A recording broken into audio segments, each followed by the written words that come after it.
That gets all of our attention. Hey, go, Jimmy. So I'm delighted again to welcome you to this morning's conversation with Jim Wallis, the 2026 Sweeny Lecturer. It's an opportunity for us to continue a conversation that he began with us last night, looking at the crisis that is facing us, not only politically and nationally, but principally a spiritual crisis that is facing the nation. So I'm delighted to have you all with us this morning. I want to continue to extend my thanks to Mother Maureen for your organization and leadership for this event, and of course to the Sweeny family who makes this event possible. So with that, Jim, let's begin. We have a video, I believe, to start. A little conversation of the video from you, and then the two of us in dialogue together. Right.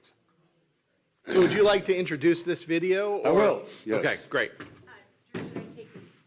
We're gonna for the just after Jim introduces it. Oh, let me just stand up and do that. Stand up, Jim. Good morning. Good morning. Thanks for coming. It is so good just to see all of you and each of you. And last night, Drew talked about a conversation. And that's what we're here for today. Last night, today, and tomorrow, a conversation. This video was made by a number of faith leaders. We made it. I'm from the Georgetown Center on Faith and Justice, and we made this video at our retreat. We had 70 national faith leaders there, and we put this call out, this declaration, and released it at the White House, at a service right there at the White House. But this video, I think, sums it up well. These are a number of the people who signed it. So I'd like to start with that. This is their voices about this statement. And then I'd like to have a conversation with Drew and with all of you about this moment. Because while we are clearly in a political crisis, and the mayor of Grosse Pointe has joined us this morning, he understands political crisis. Underneath it, there's a spiritual crisis that goes right to our values. And last night we had people here who were not even from the church, but outside, and people who are even outside the Christian faith. But they came, very diverse crowd of people came last night. And I'm looking forward to not just you hearing more from me, but my hearing from you today. Because I said to Mother Maureen, I call you that. So I said to Maureen this morning that Christ Church, because of this already scheduled event, may be the first congregation in the country to sign up so many people. So that would be kind of cool if Christ Church, you got a lot to live up to in your name. Amen. Christ Church. What would it mean for our churches to all become Christ churches? That's really the question before us now. This crisis, what if it makes us Christians hungrier for Jesus? What if it makes us hungrier for Jesus? That's the thing that I'm feeling very deeply this morning. So I'm blessed to be here. I've got this cough, and they're giving me fresh tea. So I'll be getting some more fresh tea, so I hope my voice holds up. But let's start with this video. Okay? Why don't you sit down? I'll sit down. And we'll move this so that people can see a little bit better. Right.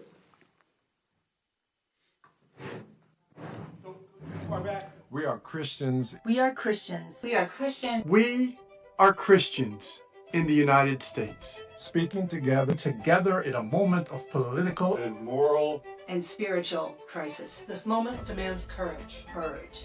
Courage. Because silence is not neutrality. Silence is choice. A choice that allows harm to continue. Our democracy is being dismantled. Our freedoms are being eroded. Our neighbors are being disappeared. Our faith. Our faith? Our faith is being tested. It is time for Christians to be clear about who we serve. When faith becomes a weapon, it stops being faithful.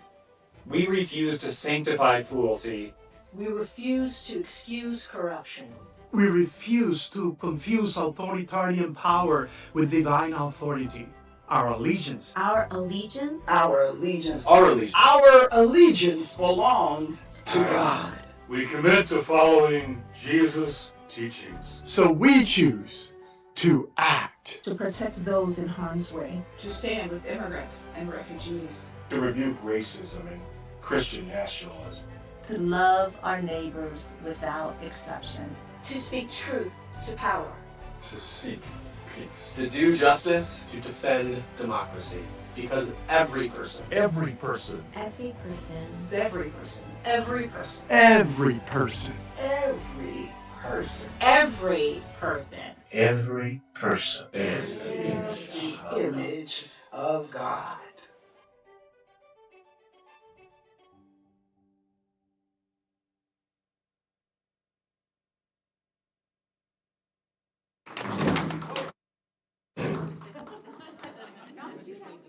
No, I won't fall off the chair. I thought that was very, very well done. And those leaders were all there. Do you think there's a possibility that we could post a link to that or post that on our website? Great. Yeah. Thank you. It just is a great summary of what it's all about. And those were some of the people who were the initial signers who came to our retreat, our faith table retreat. So, Father Drew. Excellent. Father Maureen, Father Drew. I love this. You know, I want to start with, I think, a linking question. I think we commonly hear that we are facing a political crisis of some sort. It doesn't really matter which side of the crisis you are on. We commonly hear that we're in a crisis today. What we don't often hear is that this crisis is more than political. It's spiritual. And so as even watching that video, it's clear within the video itself that the crisis is a crisis perhaps of democracy, a crisis of kind of leadership, authority, authoritarianism, corruption. These are the threats and expressions of the crisis that we're experiencing. But what about it makes it a spiritual crisis? Why, and put another way, why as Christians should we be concerned about democracy and the functioning of our government? Great question. I think maybe the line that I'm coming away with from last night and your question this morning is underneath this political crisis, underneath the political crisis is a spiritual crisis.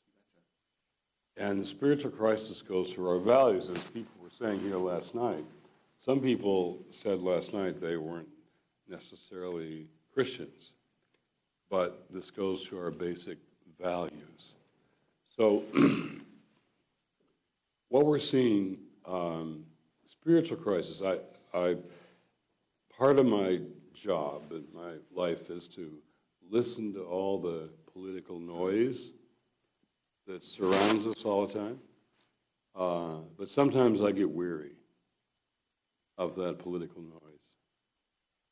And I go right to the first chapter of the first book in the Bible, Genesis, and it talked about that here in the video. Genesis 1:26.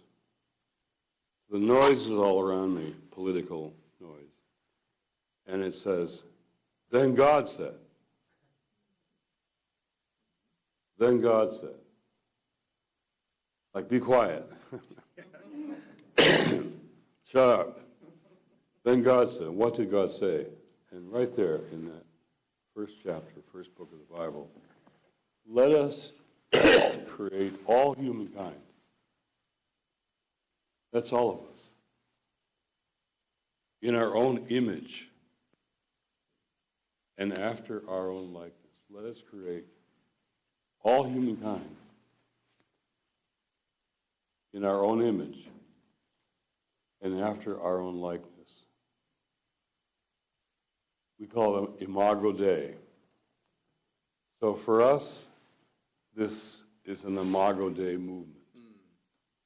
It's an Imago Dei movement. And so when things happen, like we had a brave brother last night who spoke up, Carlos was his name, and he says, this is happening to me and my community, my Hispanic community here in Detroit. It's happening to me. And he said to the crowd, he said, do you know people this is happening to? And some said yes, some said no. Because what we're hearing tonight is happening now to us, to me. So to target people because of the color of their skin or their accent, that's what's happening. Yes. The color of their skin, this is far beyond politics, much deeper than politics. The color of their skin or their accent, to target them, that's a spiritual crisis. That's a values problem. To lie continually over and over and over again is a spiritual problem. As Jesus said, as we discussed last night, you'll know the truth and the truth will make you free. So the opposite of the truth is not just lies, like we're seeing all the time. It's captivity. So we're captive. Last night we were saying we feel captive in our bubbles. So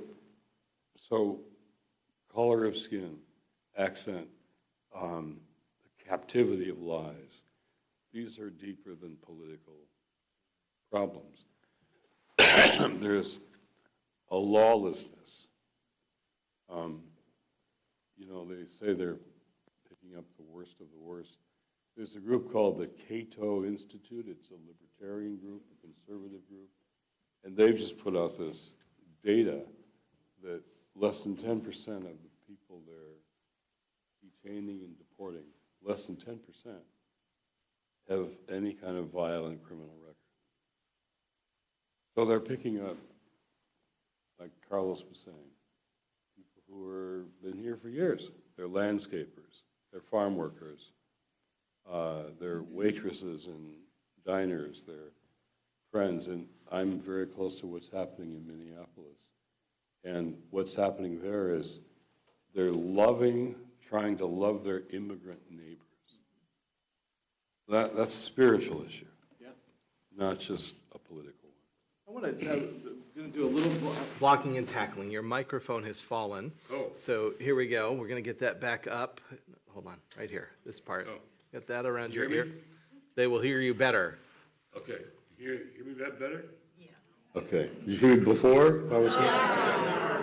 Okay, better. Okay. But better. Okay. So I'm glad you used the word values because we comfortably move from a political crisis to the language of it's a crisis of values.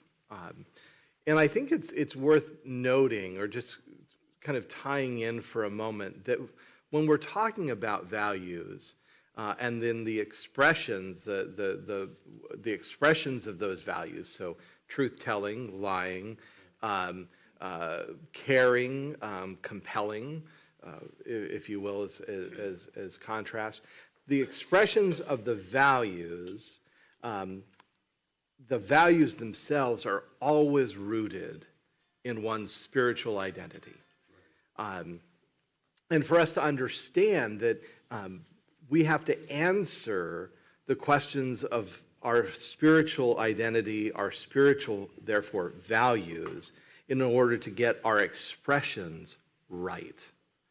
And so in the false white gospel, you do a wonderful job, and I want to just take a couple of minutes to unpack a little bit more of the the Christian values that are being broken in the narrative of Christian nationalism, and the restoration of those values that you articulate within the false white gospel. So a starting question is, what is happening, what is broken in the language of Christian nationalism? What is it, and what is being perverted? What is at stake when we hear that?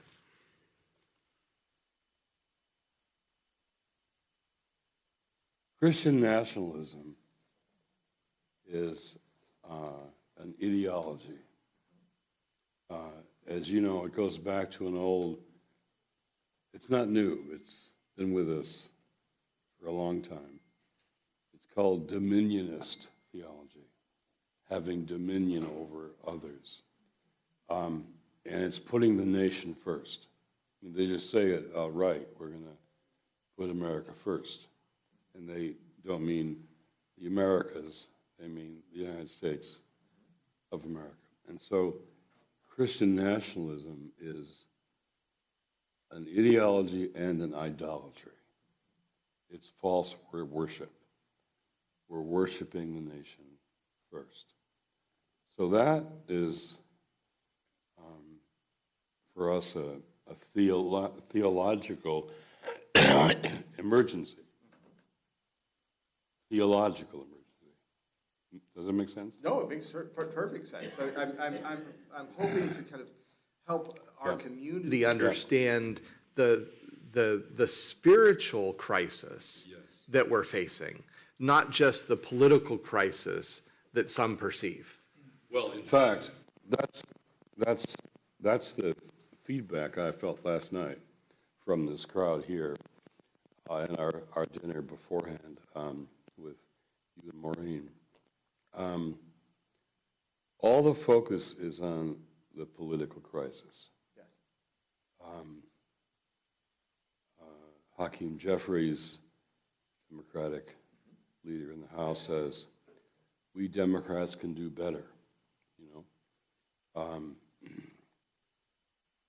The polling suggests that Donald Trump is falling in the polls, even on his signature issues like the economy, and you saw the Supreme Court ruling yesterday, and even on immigration.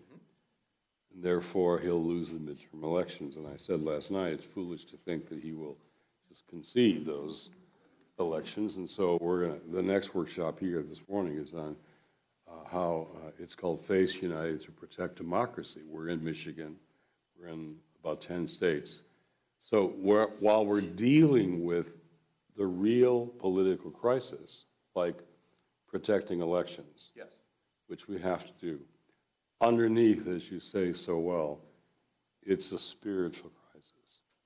And unless congregations like yours here understand what you just said, that this for us isn't just how do we stop bad politics? How do we intervene in bad politics? Even how do we protect elections, as much as I want to do that. Yes. For us, it has to be, as Christians, a spiritual crisis and choice. And last night we had people who said, I'm not a Christian, but I'm here because of the values here. So I am really hoping that during Lent, we just launched this on Ash Wednesday, but really for all of Lent, I'm hoping that we congregations can be places where the values conversation occurs, like what happened last night. So while the political danger crisis is very real and will be focused particularly on the elections, the midterm elections coming up in the fall, and while we're on that as much as we can be as people of faith, what you said last night and what we're saying now is, to me, crucial, that we have to see this as Christians as underneath a spiritual crisis and not just a political one. Everybody else will focus on the political crisis. That's what the TV will do, and CNN last night I was watching again. But what if we Christians focused on the spiritual crisis? That's our particular contribution to this moment. I think it's our particular contribution. I think it's a particular responsibility that we have. And I think our nation agree with well, let me say it this way. Our nation is rooted in a Judeo-Christian understanding of values. And if we as Christians don't stand for those values, who will? So I think it's critical that we talk about the values that underpin our society. And so I'm going to ask one last kind of groundwork question. While there are a myriad of political systems out there, we've chosen democracy as the American experiment. I think democracy is a remarkable expression of spiritual value. And I wonder if you would just unpack that statement for a moment. Why is democracy such a profoundly such a profound expression of what I would consider Christian spiritual values? My tea keeps coming. Yes, and I'm asking questions off the book, but I think pertinent to our life. Why is democracy important to Christians? First of all, to buttress your point, a woman last night stood back there and she said, I'm not a Christian, I'm not theological. But she didn't say, so you all need to respect me too. Yes. Yeah. She didn't say that. She didn't. She said, you have authority as religious people, as Christians. Exercise it. Yes. Yes. Exercise your authority. We need you. Yes. People like me, she said, and she's motivated by deep values of moral conscience. Yes. People like we need you to stand up and speak out. And I love that because it was sort of not just be sure to respect me. Mm-hmm. It was, we need you. We need you. That was very powerful. We need to find our voice. We need to find our voice. Well said. So, interesting. My family, my kids and our grandson, and if I haven't showed, I show everyone my grandson's picture. He's now 10 months old. We went to Monticello recently, Thomas Jefferson's home, and on his gravestone, the first thing it says, the author of the Declaration of Independence. There are others on the drafting committee, but he was the principal author. But in his only book, his first and only book, he says in that book he thinks the black people are inferior to white people. The black people are inferior to white people, and white people are superior. That's Thomas Jefferson. Yes. And he had this relationship with one of his slaves. Yes. The sexual relationship which was an abusive relationship, and children came out of that. But he wrote these words. He said,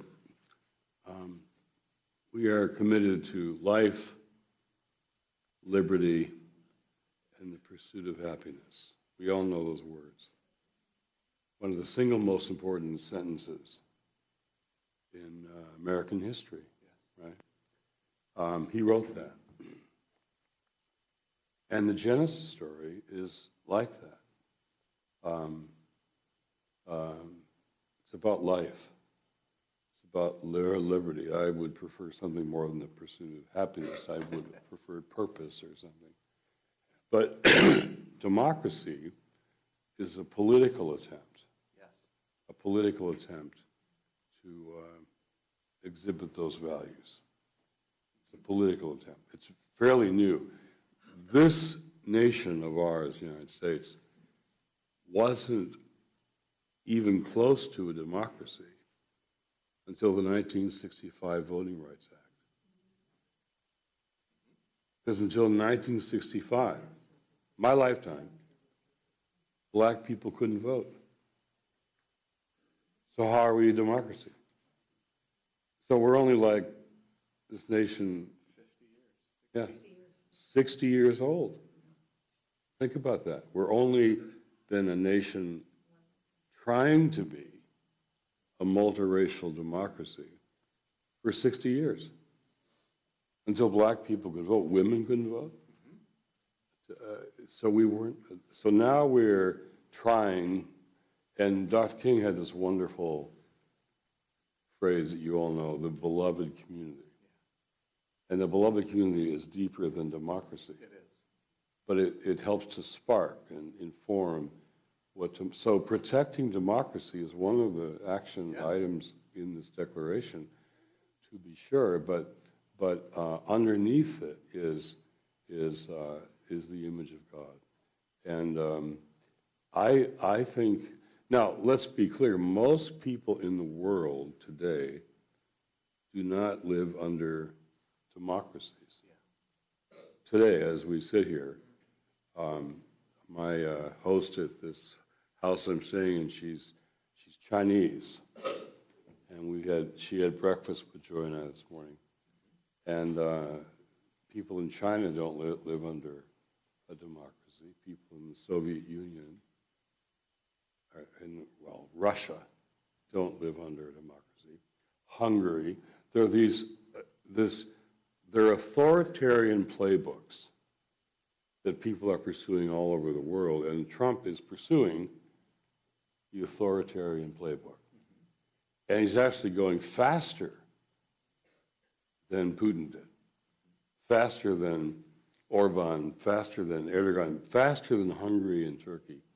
He's going faster, and he's overwhelming us with how fast he's going in his authoritarian playbook. But I'm asking, what's the gospel playbook? What's the gospel playbook in response to the authoritarian playbook? Say more. Well, I think we, as those who say and do believe the gospel, we'll say the Nicene Creed tomorrow, I think we need to understand our gospel playbook so that we're not just sort of fighting their authoritarian playbook with politics. Now, we should try and defend democracy and elections particularly. And in Michigan, there'll be efforts to steal elections. You saw what happened in Georgia just 2 weeks ago. That will happen here. But I think, what does it mean for us to dig deeply into what our gospel playbook is? That's a way of saying it. So I don't want Christians to just say, we're going to join the political playbook in opposition to the authoritarian playbook, which we should do. That's fine. But as you say, we have to go deeper here. So what if this helps us to understand the gospel playbook better? And as we said last night over dinner, it's amazing not to waste a crisis. What if this becomes an opportunity for Christ Church and all kinds of churches to go deeper into the teachings of Jesus? How well do we know and understand the teachings of Jesus? What did he say? What did he do? What did he mean? And what that means for us right now. Wouldn't it be amazing, Reverend, if this political crisis led to that kind of spiritual awakening in congregations like this all over the country. I think it's desperately needed. It's needed for the congregation's own health, but I think it's necessary for us as a society as well. Just playing a thought experiment on that for a moment. What does it mean to go deeper into our the gospel of Christ? Unpacking democracy for a moment. To me, you've mentioned the Imago Dei in Genesis 1, right?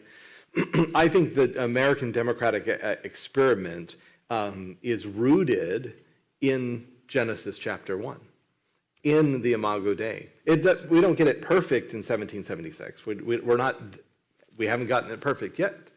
But it's a political experiment that says, what does government look like if I truly believe that we, not I, am made in the image of God? What it means, I have to respect your mind, heart, and values. I have to create space and opportunity for you to participate in this political experiment that we call a government, right? It sounds contrary, by its very nature, Genesis 1, stands contrary to authoritarianism, right? And so our founding fathers turned to a new creative system, what we call American democracy, as a way of living into an understanding of their neighbor. They didn't fully have their neighbor figured out yet. Women, black, brown, Native Americans weren't included in that system, right? They still had to figure out who their neighbor was, but they understood that it was more than just your blood right? Just your royal title, or just your economic capacity. They understood something about what it meant to look and see the Imago Dei in another. And they created a system that attempts to live that out. That's part of why I think that the American democratic system is a spiritual exploration as much as it is a political experiment. The incarnation of God in Christ came during an empire. Yes. The Roman Empire. And the followers of Jesus, last night we talked about, they were called the people of the way of Jesus. They followed Jesus even in the midst of empire. Here's the thing, empires rise and fall. The empire that is now putting itself forward here will fall. I don't know when or how, or particularly I'm worried about the human cost of all of it. But it will fall, and yet the way of Jesus remains for us to follow. And it's always gospel versus power. Gospel versus power. The gospel isn't about taking power. It's about loving our neighbors as ourselves. It's about compassion. We'll talk tomorrow about the Good Samaritan, good because he had compassion. It's about self-sacrificial love. It's about serving, not taking power. So it's fundamentally different than power. And your first question about Christian nationalism, it's about Christians wanting to take power. Christians want, and they're in the White House. They want to take power. And that's so contrary to the way of Jesus. So how do we keep in mind these little phrases here? Gospel versus empire, and gospel versus power. And so the temptation, when Jesus went off into the desert to be tempted of the devil, the temptation is always, well, one of them is just look at all these The devil says, look at all these kingdoms of the world. I'll give them to you if you bow down and worship me. The temptation to power. Temptation to power. We are tempted to power, tempted to empire. But I'm just feeling, particularly, I'm so glad to be here at Christ Church last night and now today in this conversation, because this could be a chance for us, to choose gospel over power and gospel over empire, which we've had to do since the beginning. Yes. The very beginning. And it will be a perpetual challenge. Ongoing. It's a human challenge. What do you, another temptation that I see, another crisis that I see, particularly in American society, being expressed today, alongside of power, is the temptation of greed. One might say that the accumulation of power is just another expression even of greed. What does the gospel, so we've just really articulately spoken about the gospel in contrast to to power and empire. Would you say a little bit about the gospel and greed and wealth and Christ and the accumulation of wealth? Well, that's at the heart of all of this. A man, the Bible calls a rich young ruler, came to see Jesus. And what do I do? What do I do? And Jesus says, you follow the law. And he says, I'm doing all that. And he says, sell your possessions and give them to the poor. And this young man walked away, sadly. And the economic inequality in this world is on the rise. In this nation is on the rise. Exponentially.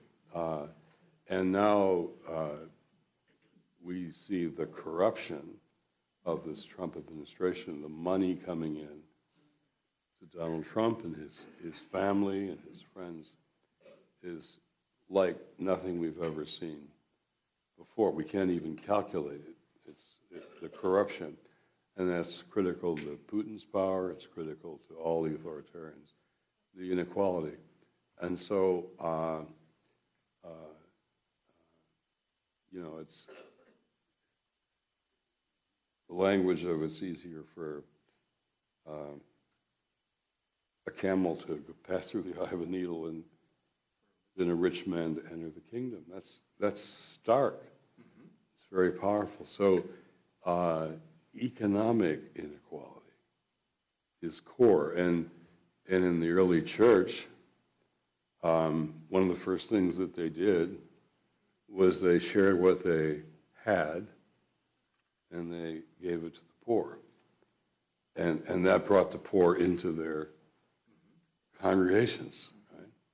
Those who were on the outside, those who were vulnerable, those who were left out, were brought in because this was, the congregations were an economic sharing machine or a community. So core to this, you're exactly right, it's not just power, but it's greed and economic inequality. So what does it mean? There's no sort of one answer, easy answers, simplistic answers. But what does it mean for a congregation to raise up the power question, also the greed question? Because they're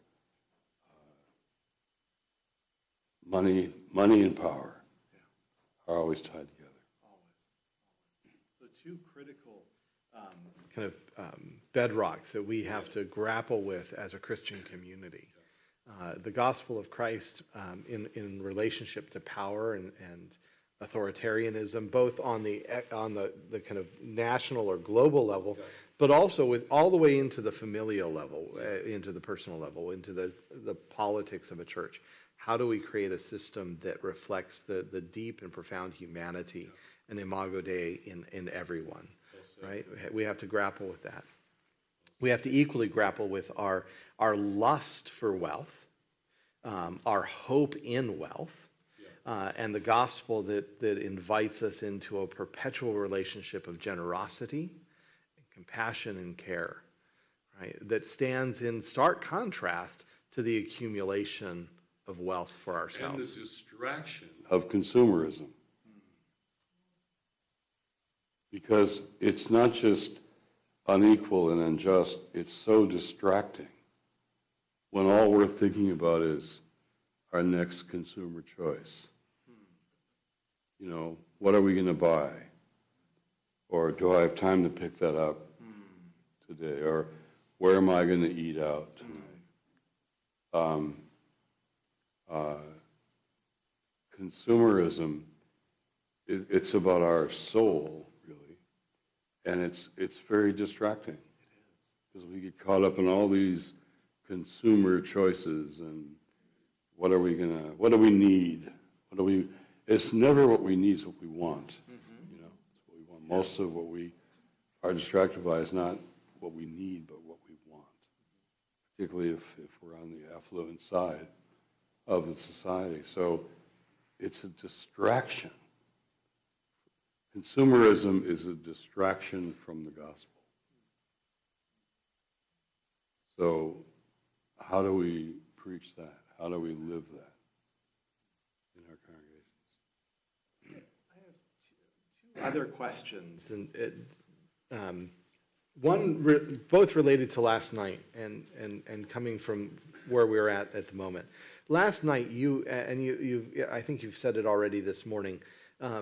What if this crisis of ours led to a hunger for Jesus? Can you unpack that a little? What does a hunger for Jesus mean to you? What would that look like? See, that's the big question that's coming out of this weekend for me here. Yeah. And I don't know the answer. How hungry are we for Jesus? I'd like to hear that question answered by all of you. I've had just hear people say, I'm not sure we really understand Jesus very well. Here, we Christians, we Episcopalians. I heard a rector last night at dinner say, we've failed in discipling people after Jesus. In discipling people. I think that's honest and right. Oh, this is wonderful. God bless you. Thank you so much. Here's to you. But I would love to hear from this community here this morning about that question, because how well do Christians understand Jesus? The false white gospel is every chapter is a teaching of Jesus. Yes. So every chapter is a teaching of Jesus. So how do we understand that now? And I don't think we're discipling well, not just Episcopal churches, but all of our churches. We're not discipling well. So when people in churches say, I don't know that I really understand Jesus, what he taught, what he instructed us to do, what he did, and what that means now. Wouldn't it be a wonderful thing, Drew, if this crisis led to a deeper dive into Jesus in our congregations? A deeper dive into Jesus. So while the Democrats say just elect us and we'll fix all this, and I think they could and should try and fix some of this. But for us, it's this crisis could lead us. I'm going to use that phrase again because I'm just thinking it's what I'm feeling in response to your question. What if this led us to a deeper dive into Jesus? Let's hear the community in response. You asked that. So that the question Jim just kind of poses to all of us is, what is our hunger for Jesus? Pastor Fred. I think one of the keys is inclusivity and looking at our true humanity. What is our true humanity? I think a key. I think it's already on. Don't worry. I think a key is the inclusivity aspect of this. When we think about what is our true humanity, it's everyone respecting, caring for, loving. And Jesus said that in the end of Matthew when he's saying, when you've done it to the least of these, you've done it also to me. Yes. It's everyone, especially the least among us, need to be elevated. He said the first shall be last and the last shall be first. Yes, thank you.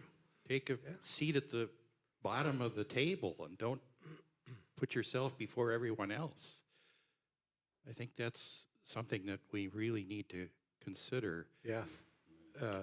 What is the true humanity? Yes.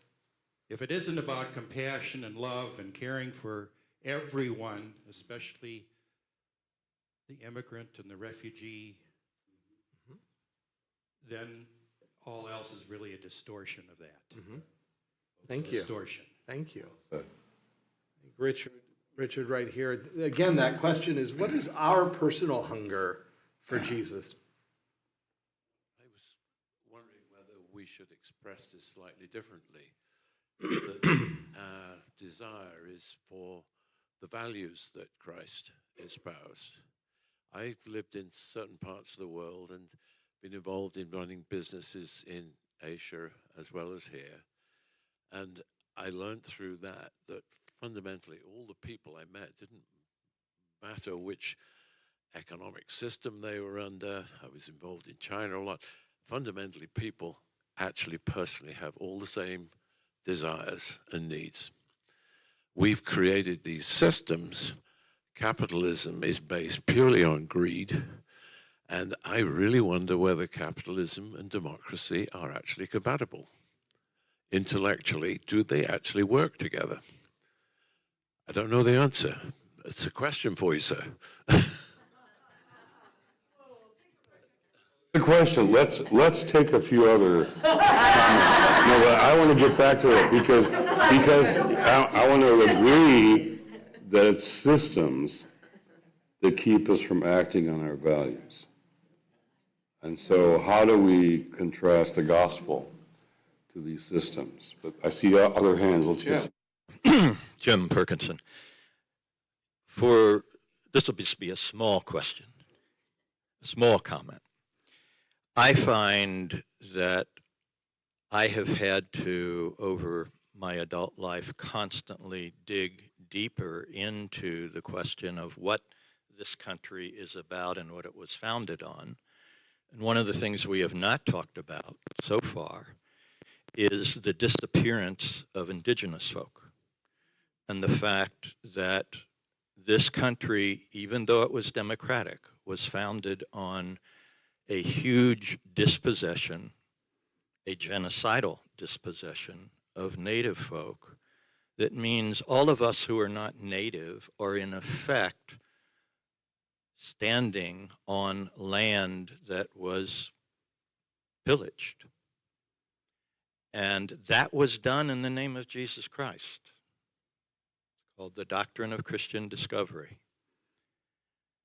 And if we're going to come to grips with the spiritual crisis that is embedded in the political crisis of this moment, I think its taproot has to go all the way back to what happened when Europeans, my ancestors, rolled over here with an understanding of Jesus that they thought legitimized their disappearing, that is to say, killing native folk to take the land. How do we come to grips with that? And there's much more that could be said, but that's a deep question for me. Just a little question.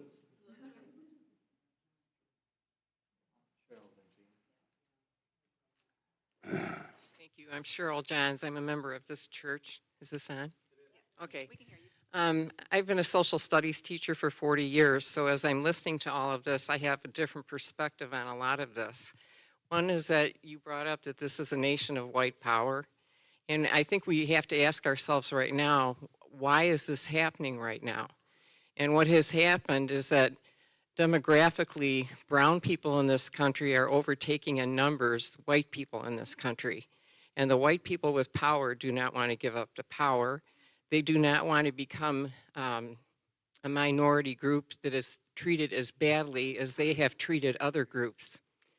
And I think that's really what has come, what we're headed, well, what has come to head here. We have a lot of young white men saying, well, I'm competing now with women.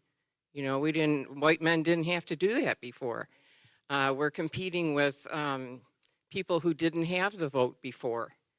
Before the 1960s, you're talking about Native people, and I'm a Canadian card-carrying member of an indigenous group there, even though I don't look like it. I mean, there are a lot of us with Native American heritage, too, that have been abused, and, we have a whole history of abusing brown people in this country, brown and black people. And I think this is all coming to a head. And especially with religion, this is obviously not the right thing that we've been doing all along. And you were talking about Thomas Jefferson and, white power right from the beginning. It has been white power right from the beginning. And that slave that he took was Sally Hemings. This is a bad history. And we have to look at our history and say we can do better. And I think religion will get us there, I'm hoping.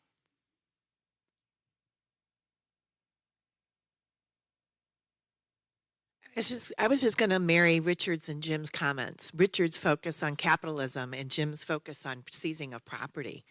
When Europeans came to the Americas, they didn't even understand the indigenous concept of we don't own, we participate in. And if we had that understanding, instead of the capitalism that we do have, which is very private property focused, at the core of capitalism is private property. To me, that's one of the shifts that we as Christians can help open up the conversation. How is everything different when we let go of the concept of private property and ownership and back into a concept of participating in and being with, which is back to the Genesis story. And there's a lot of power there. It's a huge conversation. It undoes an awful lot of what we have in front of us and around us. But wow, what a conversation to begin. How do we raise our children? How do we think about opportunity differently rather than making sure our children have it?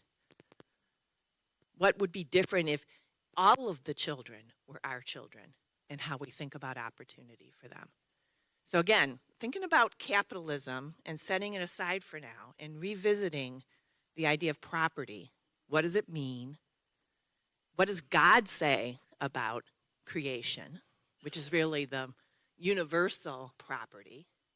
And then as Christians, how can we open that conversation and maybe even creatively lead ideas, policy, the political process, so that these ideas can be turned to be more in line with the creation story and Jesus's teachings to us about how do we live in God's creation differently than empire.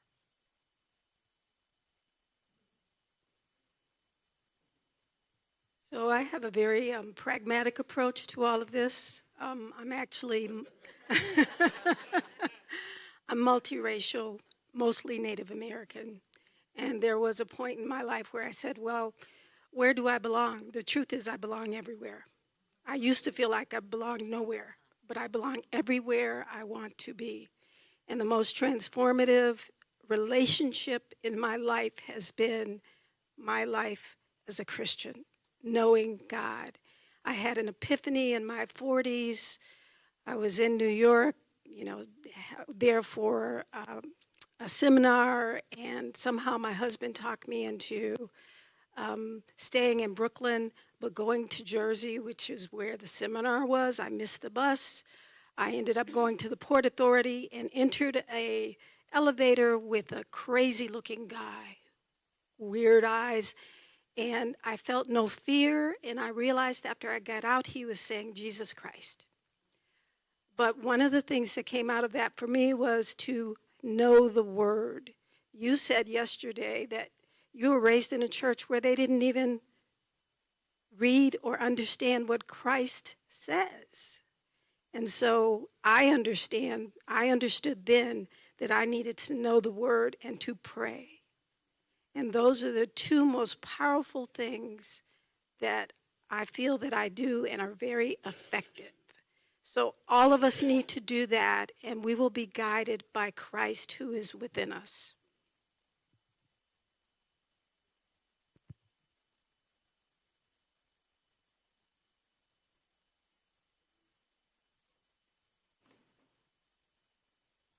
And we'll respond to some of this.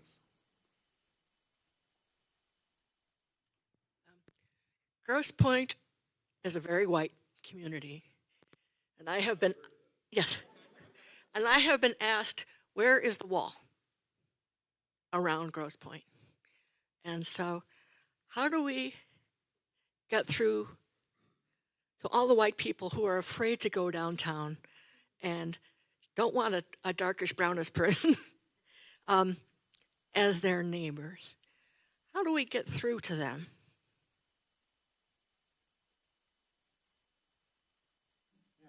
A lot of questions, a lot of thoughts that have been raised and expressed.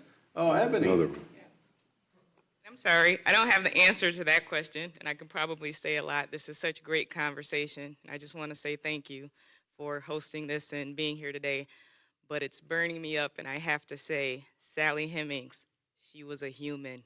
She was a woman. She was not a slave. She was enslaved. So let's, when we think about those people, think about those are humans, women, men, not slaves.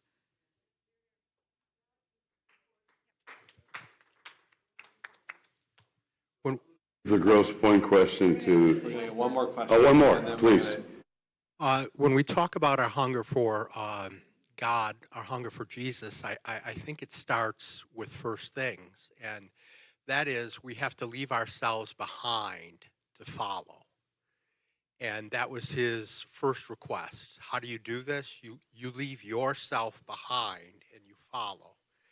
And I think that applies whether we're thinking about the midterm elections that may never come and how we're going to vote, and maybe this is finally going to be relief, that sort of thing. That is a very civic impulse, a very civic urge that I think needs to begin with following Christ first before we get to the ballot box, before we come involved politically. And I think I so fully embrace the truth that Jim is speaking about, this moment steering us back to that. But the fact of the matter is, I think we as Christians are called to do this in every moment.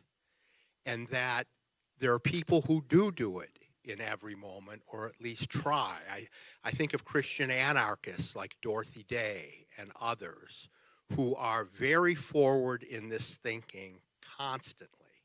And I think it's that simple and that extremely difficult. Dorothy Day once said, sometimes we worry about how slow people are to respond to Jesus, how we don't see the results we want. But you summed up this whole morning conversation. It's our responsibility to follow Jesus. That's what she said. That's what we do. In season, out of season, every moment. But this is a moment that may bring that back to us like we haven't seen for a long time. This is a moment that may bring following Jesus back to us like we haven't seen for a long time, even in our churches. That's what I'm feeling and hoping and praying for. Let me respond. I am not a capitalist. Remember the 2008 loan crisis where everything was falling apart? So the World Economic Forum, you might have heard about this, meets in Davos every year in January. So in Davos, in January, after this loan crisis, which was first aimed at black homeowners, people of color, and then spread to others as well. So they targeted black and brown homeowners with these bad loans, these diseased loans. But then it spread to others, and then banks began to fall. So Davos wouldn't have been concerned about black homeowners losing their homes. They wouldn't have. But when banks began to fall, they went into panic mode in January at Davos. So they had this opening panel at Davos. Is the market moral? Is capitalism moral? At Davos, the World Economic Forum, all these CEOs. So I got put on that panel at Davos. And another panel says, they must be in crisis if they put you on the panel. So what I did, I quoted Adam Smith, who wrote the book, The Wealth of Nations. You know that famous book in defense of capitalism. In his previous book called The Moral Sentiments, he said,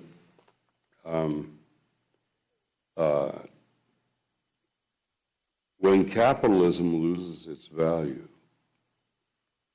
the system will die. When it loses values. Adam Smith said this. And Joseph Schumpeter, who another defender of capitalism, Austrian economist, said, when capitalism loses ethics, it will eat itself up. It will eat itself up. So I had all these CEOs for their opening session, January 2009, after when banks were falling. And I just said to them, I lifted my hand and I said, what happens when the invisible hand, remember that from Adam Smith? The invisible hand of the market. They love at Davos the invisible hand of the market. That's why they're there. What happens when the invisible hand, and I move my hand down, lets go of the common good? What happens when the invisible hand lets go of the common good? Total silence in the room. And it led to all kinds of discussions that year and years following on ethics and values, even at Davos. But I'm also not a socialist, because in the name of socialism, some of the worst atrocities have been done. Those who claim to speak for the people, the vanguard of the proletariat, take charge. and they become very oppressive in the name of the people. There's all kinds of things that they have done. Now there's Bernie and democratic socialists, and those are better people. But socialism isn't the answer either. So what do our values mean here? At Davos, after that opening session, we had a reflection time every morning before all the sessions started, just to reflect spiritually. And Christians came, Jews came, Muslims came, Buddhists came, and a couple of us led those reflections. And they were packed, just packed, overflowing crowds every morning before their sessions all began. Because when a crisis brings us back to values, that's where there's a real opportunity. So, to me, the answer isn't capitalist, socialist. And for us, it's under all these systems. And capitalism now is more than ever creating this tremendous inequality. Used to be that in Japan, for example, the difference between the CEO salary and an average worker was, I don't know, 15 to 1 or something. Now it's hundreds to 1. That's not just in Japan. Yeah, right. But now, I'm saying globally now, Yeah. it's hundreds to 1. It's growing every year. So this is where the values of Jesus come to bear. And so I just wonder if this moment, Drew, could be a moment that brings us back to Jesus.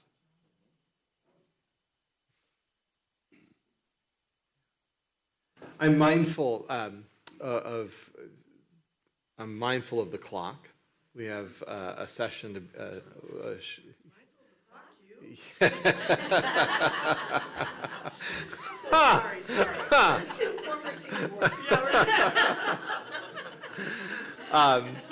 So I want to kind of pull some pieces together. One, to just to hear the questions of capitalism. Jim, your kind of reminder for us of the sacred ground upon which we all stand, and even more the repentance and reconciliation that history of ours demands, both with indigenous populations, with the African American population. Right? We're talking about capitalism and the temptation of greed that has kind of exponentially grown over my lifetime. If we talk about executive pay and the disparity between rich and poor that has become ordinary in American society, and we can go to realize that we can't address those societal ills if we are not rooted in right values ourselves. If we haven't explored my own capacity for truth telling to myself, if I can't handle truth telling from my spouse, from my children, how can I begin to handle truth telling on a social and societal level? If I can't grapple with repentance and reconciliation in the home, how can I expect to handle repentance and reconciliation with my neighbor? If I haven't grappled with my temptation of greed within myself, how can I expect to handle that as an executive so that I don't become a greed taker in the workplace? I'm reminded of a parishioner of ours here at Christ Church who spoke about this pursuit of Jesus in her life, particularly on the civic level in the voting booth. This awareness that solidarity with Christ meant solidarity with the poor. And so in the voting booth, who am I voting for? She asked herself. Am I voting purely for my own needs? Or am I voting for the needs of the poor, where Jesus was, right? These are profoundly personal and spiritual questions. What does it mean to be hungry for Jesus in my own life in order that I can express it in my civic life? How I can invite my neighbor into that conversation with me. And so it's a conversation that we have to continue as a congregation, so that we can not only be hungry for Christ, but we can be richer in Christ ourselves. James Carville, sparking from your comments. James Carville, Jimmy Carville is the one who said, it's the economy, stupid. Yes. Close aid to Clinton. And that's, you're talking about voting. The people get in the voting booth and they always are going to vote their economic self-interest. I know Jimmy Carville. And we were together this summer at an event. And Chautauqua, you might know of Chautauqua. And he was there, and I was there, and Joy was there. And in this reception, Jimmy Carville said, "You've heard me say it's the economy, stupid." And of course, I agree with that. But Jim was raising some moral questions. And then he sat down and he said, "Jim, talk to us about the moral questions." Even Jimmy Carville himself understands there are moral questions here. And it's an amazing thing what you just said. In the voting booth, Christians should not be voting for their own self-interest. Just imagine that. Maybe Carville's right. Most people will. He's right. Christians shouldn't. Christians shouldn't. Christians in the voting booth should be voting for whatever benefits the poor, others' interests. Now, think about that for a moment. I mean, Carville's right about the country, but he shouldn't be right about the Christians. We should not be voting for our own self-interest in the voting booth. We should be voting for what policies will most impact the least of these. And to quote you back to you,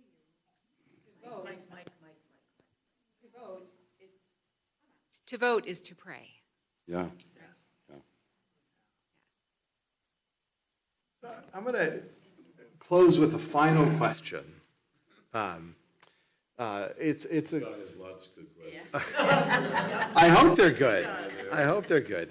But it ties into what Lynn just asked a few minutes ago, because Grosse Pointe is known for. I was going to ask you about Grosse Pointe. Yeah.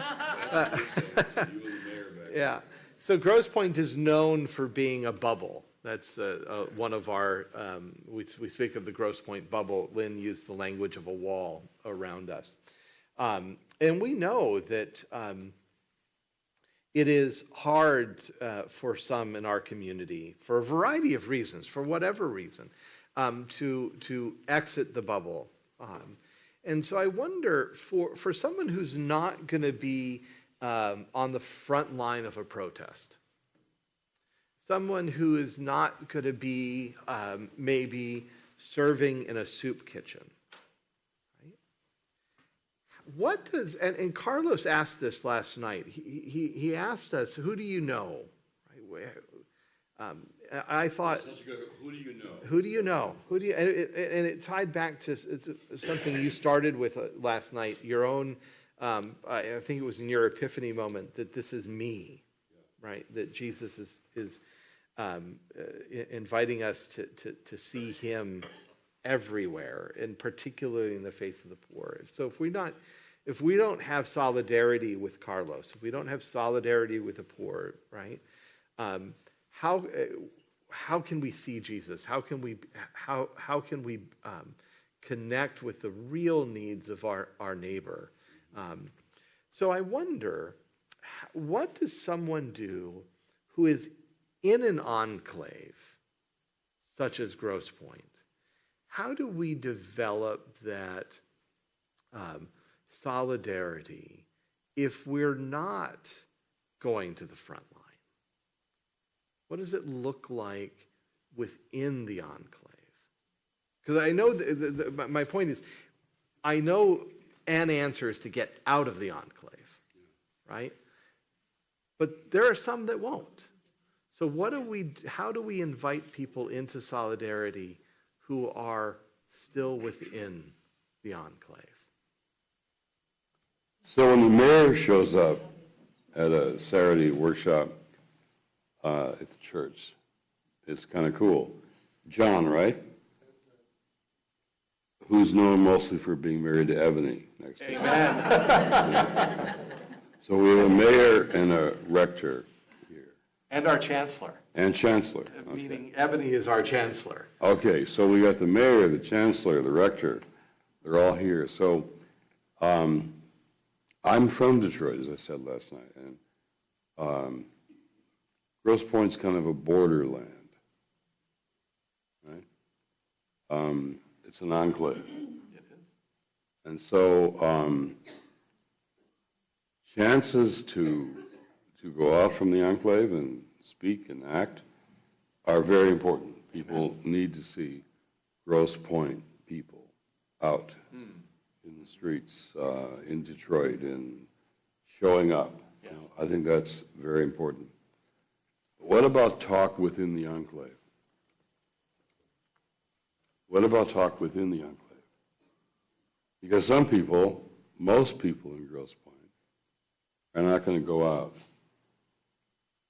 Some here would, Yes. and probably have, and will again, and they should, helping lead the way. But talk within the enclave is going to be more and more important. All of our enclaves, our white enclaves in particular. How do we get our white enclaves to want to be more Christian than white?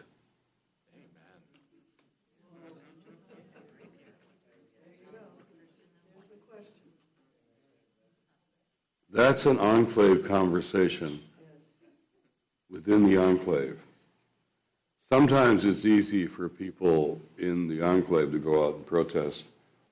And, you know, my students ask me, so I'll tell you, I've been arrested 25 times. I've been in jail 25 times. We're going to do it again probably on Good Friday, Stations of the Cross, sites around the country and around D.C. But finally, that's not the test. That's not the test.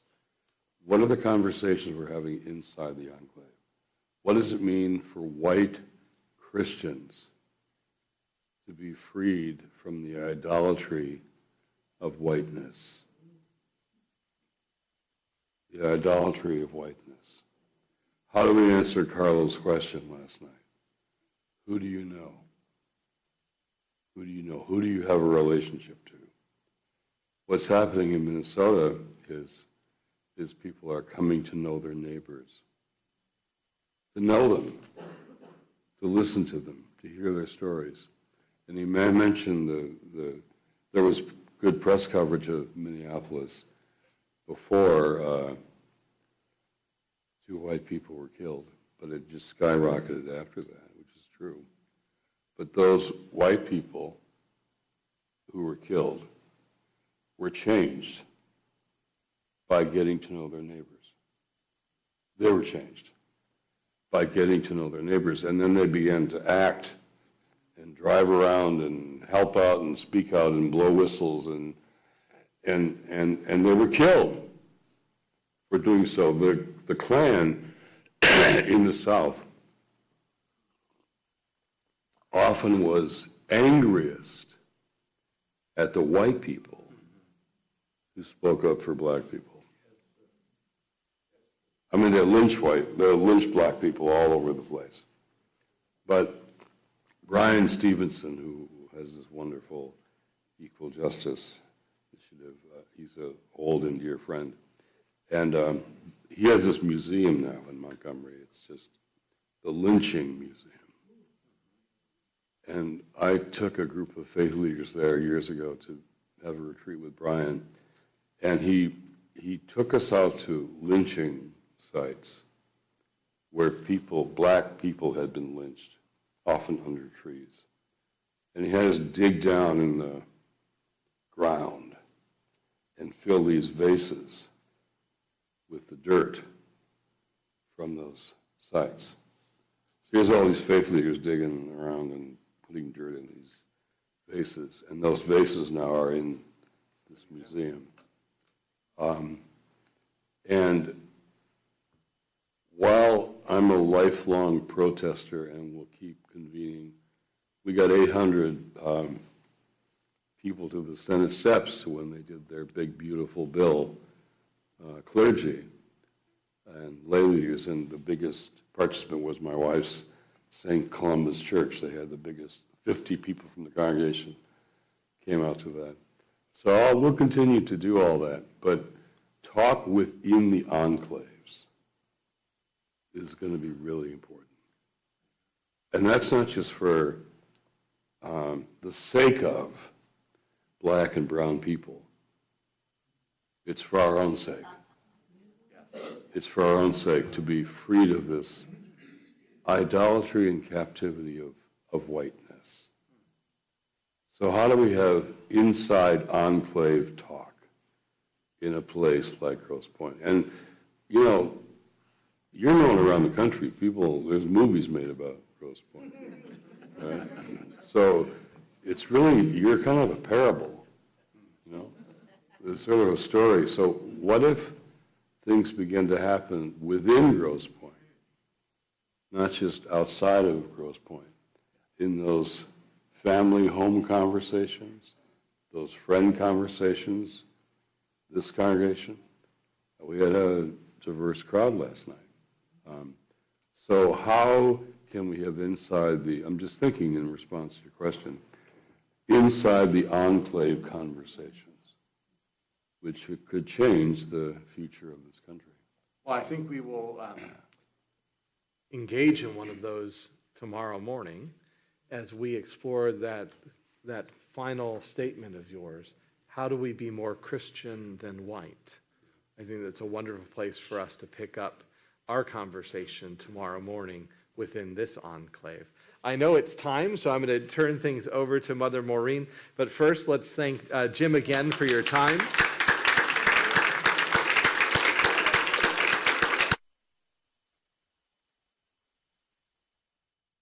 A little bit of housekeeping.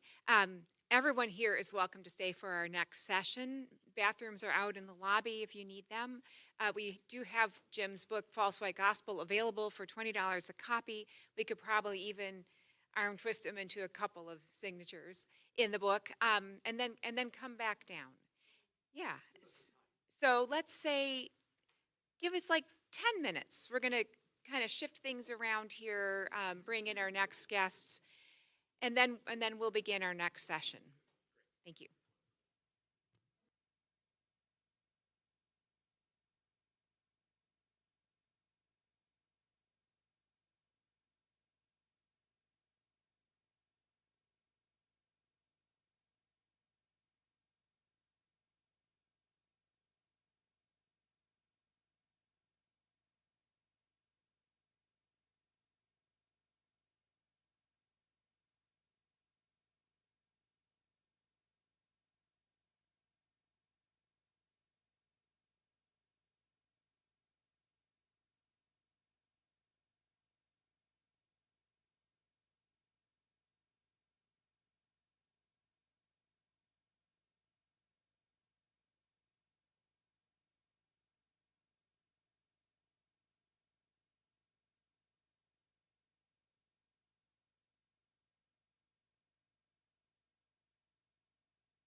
back. So everybody would like to take a seat so we can get started on our workshop on how do we do this, the things that we're talking about this weekend. We're waiting for one more, or it's Jim's spot. He'll be back. Yeah.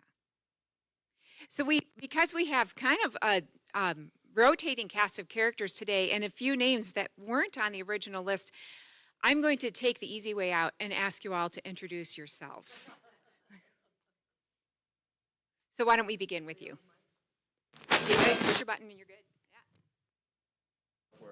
Pastor of Gethsemane Baptist Church in Westland, Michigan. Oh, that's quick. Jim Perkinson. I teach ethics and all kinds of other stuff at Ecumenical Theological Seminary just outside downtown Detroit on Woodward. And I am James Perkins. I am the pastor emeritus of the Greater Christ Baptist Church on the east side of Detroit, where I served for 42 years. And I am here today. Yeah, I can't hear you. Is he on? I am here today with Jim Wallis because we work together on Faith United to Save Democracy. And I'll be talking about that a little more. So we're going to be inundated with Perkinson, and it's probably worth your while to duck. Well, what I was going to say is if you just say the name Jim, you have a 3 out of 4 chance of being correct. While we wait for Jim to return, why don't you share how you know him? What is the connection that brought you all together with us today? Well, I first learned about him when I read his book, The Original Sin, America's Original Sin, and that's what prompted my interest. And then once I got an opportunity to meet with him and work with Faith United to Save Democracy, it just picked up and increased, and definitely one who I admire and look at as an honor to work with. Yeah, I was part of a Christian community associated with Church of the Messiah for more than 20 years, moved to Detroit in '74, pooling income and assets on a poverty level basis, black and white, married and single together in that neighborhood. And after a couple of years, about '76, we hooked up with a circle of communities which included sojourners that Jim was part of. And so we were getting together twice per year for probably more than a decade to kind of lick each other's wounds and try to figure out this community thing we're supposedly doing. Try your mic, and then if it doesn't work, I'm going to give you mine. I have known Dr. Wallis for some time. As I indicated, we met through a mutual co-worker in Faith United to Save Democracy. And so every year, he is responsible for the training that we get as poll chaplains. And so we've continued to work together across the years. Could you tell us a little bit more about Faith United to Save Democracy? That is part of our topic. Yes, I will do that. I'm eager. I understand. Thank you. Do we know where Jim went?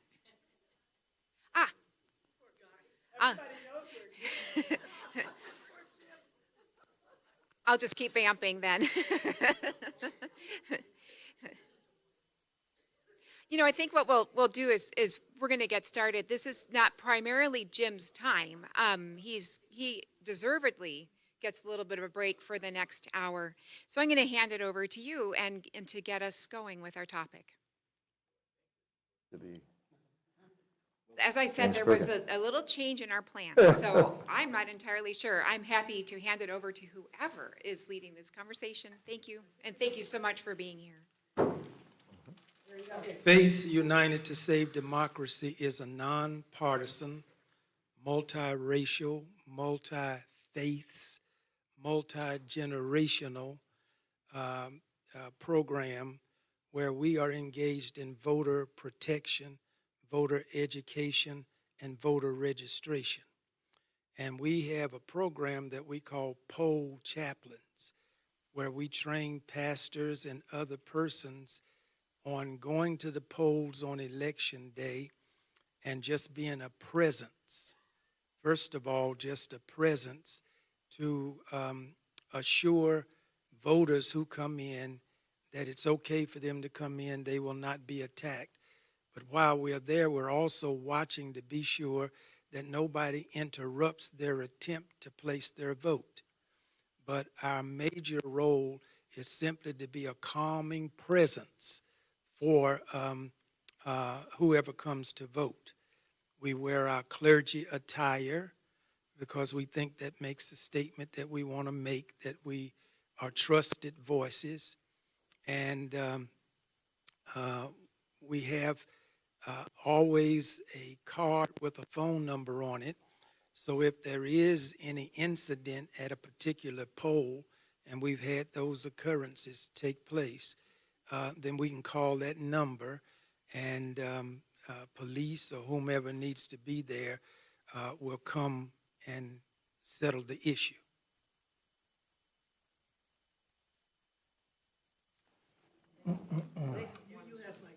I already have a mic, yeah.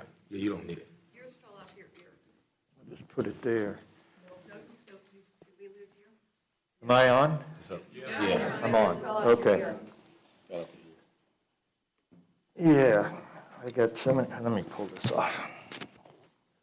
Never mind me.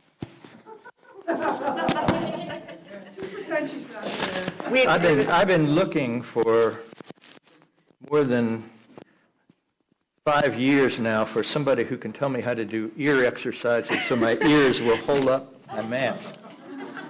I can't help you. I have the same problem with my ears. There we go. Try that. All right, thank you. Now, yeah. Is that going to work? All right, so I've, as I said, known Jim Wallis since 1976, not well, but in the multiple places we've been together. And I was a bit surprised when I got an email from him a couple months ago talking about this occasion, saying what it was going to be about, and then he said, "You're the expert." And I said back to him in email, well, I've done monitoring twice. I know people who know a lot more. You know, somebody like Jim Wallis, very trustworthy, very powerful, but you got to take him with a grain of salt every once in a while. So I'm not an expert. I'll talk about what I have had experience doing. But before I get into that, and maybe I'll wait until after Reverend Duckworth talks, I do want to share something I am expert in, which is spoken word poetry. So I got up this morning after last night's session, trying to adapt some of the biblical tradition to what we're going to be talking about in this workshop, which I would summarize as accompaniment. So if it's okay with you, I would like to lay that on the table. Is that all right? So this is called Jesus and Today. And I probably should preface it. If you read Mark's Gospel, Jesus begins his ministry, his career, the splashdown in the Capernaum synagogue where he exorcises a demon. And then by chapter 3, scribes have been sent from Jerusalem to begin the disinformation campaign on him to destroy his rep. And they charge him with casting out demons by the prince of demons. And he instantly opens a parables clinic to teach the people by the sea, but also talks about, I'm going to end up in the temple to take on the power system in the name of the folk who are typically exploited by that system, whose pockets are picked regularly in the name of tithing. And I'm going to announce not that the temple is just open to include them, but is coming down because it's an inappropriate institution. So Jesus and today, what did Jesus do when jammed with disinfo scribes from Jerusalem on mission to flip his rep from the exorcist man in Capernaum to conjure king, operating with an insider ring of Satan's clan, the prince of Beelzebul Slam, a lord of flies demon, commandeering the sting, slicking the crowd with an even deeper shroud of lies and misperception. Jesus leaned in and did judo on the jinx. Far from denying the links, used the public lynching as teaching moment for the ongoing mix of interest, apocalyptic pinchback of the veil of the powers, so peasant palaver would no longer cower in fear, but begin to decipher with clear recognition that a kingdom and a house divided cannot long stand, colliding in plunder and sneering supremacy. Yes, in that first moment of truth's social defamation, he announces his coming culmination, soon enough to lock down the strong man's temple, interdict the goods, and free the captive denizens from the shackles. And so when the day comes, heavy on his hide with a constant tide of public upbraiding and surveillance, even then hankering for the future of drones and bombs, but having to settle for campaigns of vocal distortion and vilifying, with capital punishment in the form of crucifixion looming, he marches on the shrine in accompaniment, right alongside all those having to tender already stretched budgets with expense for doves to make up for past failures to tithe, squirming under labels like sinner, robber, unclean, mixed blood dweller in night-gloomed Galilee lands up north. Not real Jews or humans, but riff-raff, only good for pocket-picking to further the priestly and Roman take.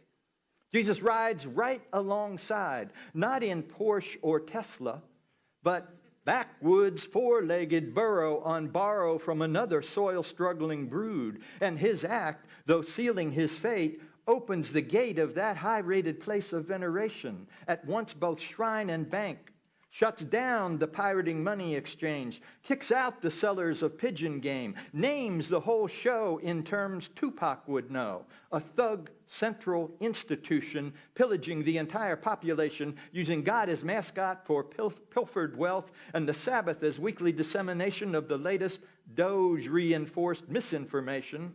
And as Matthew so pointedly depicts, the floor of the place is suddenly theater for feet of kids and disabled, lame, blind, poor, and strangers even, to ramble, dance, and shamble, shrieking delight and tasting the bright possibility of a society that one day would live otherwise. So here is our mandate. Simply to do likewise. Go alongside those forced to capitulate, hounded by fears of ice-concocted roundup, detention or deportation, the horrific fate, not to mention all those at great distance suffering Palantir, manufactured onslaught, leveraging genocidal bloodbath as Riviera development in the making, exactly where the Burro Rider had once lived and acted. Yes, put bodies alongside, in the way, speaking loud, still able to laugh and play, even while weeping and groaning for the new day promised, if we but follow the old way. So yes, what else to say? Make hay.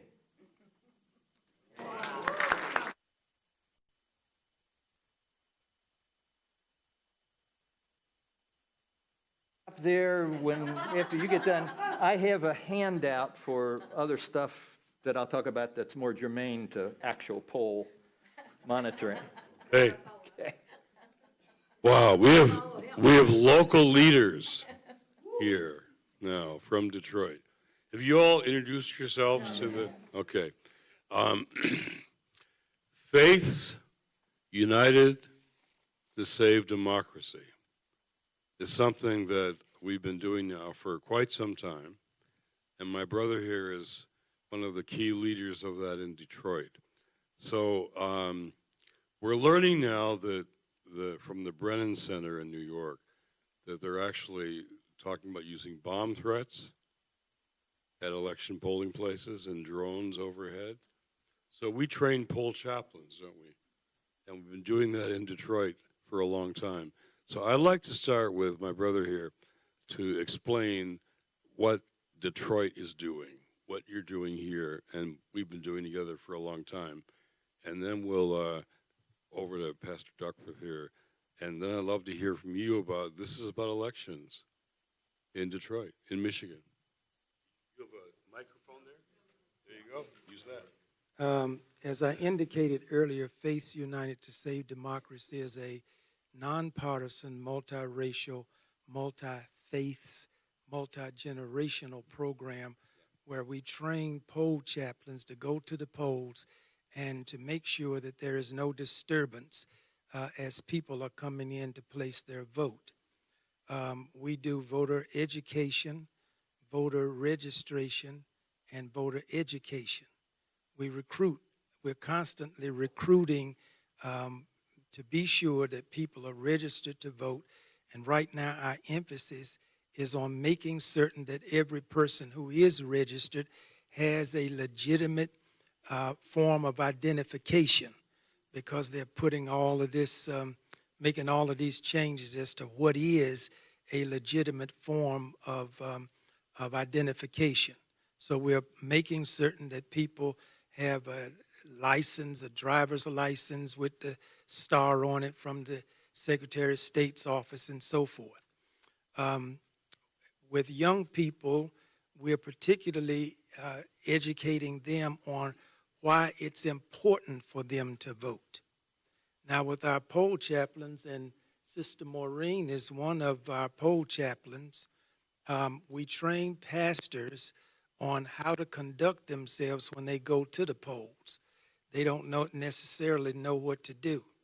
And we see this as being very important because over the last several years, there has been an intentional campaign to intimidate people when they come to the polls, to stop them from voting. And in the last election, the 2020 election, as a matter of fact, when we were counting votes, then we had people come in and try to take the votes, try to take the ballots that had already been counted. That made national news. And so we expect that with this midterm election coming up, that they're going to step up whatever they're doing to try to intimidate as many people as they can to keep them away from the polls. So as poll chaplains, we train every quarter. Dr. Wallis, as well as his teammate, Dr. Barbara Skinner-Williams, they train us every quarter, bring us together from several states. But particularly here in Michigan, we're always recruiting more poll chaplains.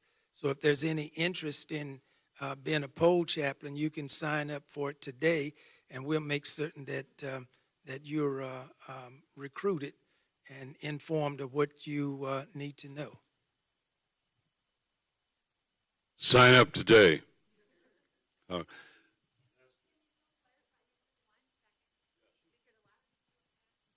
Mm-hmm.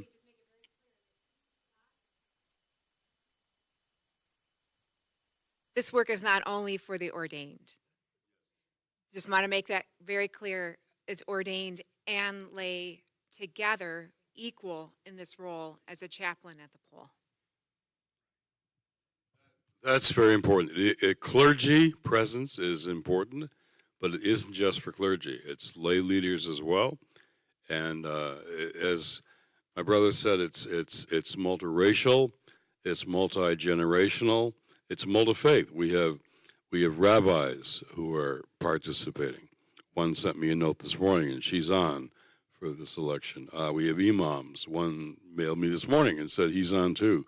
So it's going to be a powerful thing, and we've trained 900, almost 1,000 poll chaplains, and Barbara Williams Skinner and I now want to do 5,000 for the midterm elections. That's a bold expansion, but we're trying to do more, and we're looking for support to help us make help us do that. So, Pastor.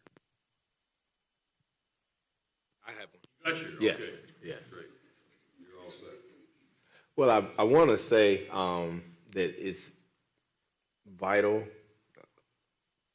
for the presence of us to be there at the polls, as we know all different types of ways of intimidation that is coming.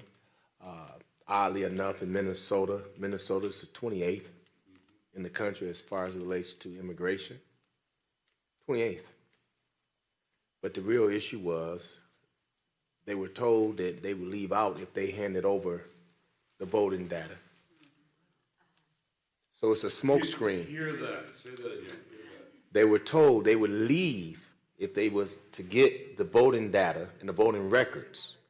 They would leave and leave them alone. So it wasn't about immigration. It was about voter registration and voter information. And so we have to definitely be in place because we anticipate in ramping up. We anticipate, as you said, bomb threats and drones and those kind of things. And so it's very important for all of us to join together. And I was able to meet various people at the various sites that I went and sat at and prayed for decent weather. and we got it. But definitely just watching the interaction. And some areas, they're more friendly than others. But this is something that we have to do to ensure that everyone has an opportunity to vote and their fundamental rights, their constitutional rights, are not trampled over, and that everyone has the opportunity to voice their voice. Because I think it's very important, and as Christians, we are mandated under Christ to make certain that someone speaks up for those that have been left behind or simply ignored. Say, both of you say more about your experience at polling places, like in Detroit, other places, Flint. What has been your experience? What did you see there? What did you feel there? And where are you focused? I've had a good experience. The first year, which would have been maybe 4 years ago, when we had gotten to the point where the poll was ready to shut down, we had some strangers really come in and try to snatch the ballots as they were packing them up. And fortunately, we had police right on premises. Now, my former church is located along Mack Avenue in Iroquois, which is at the north end of Indian Village. And so it's a polling site.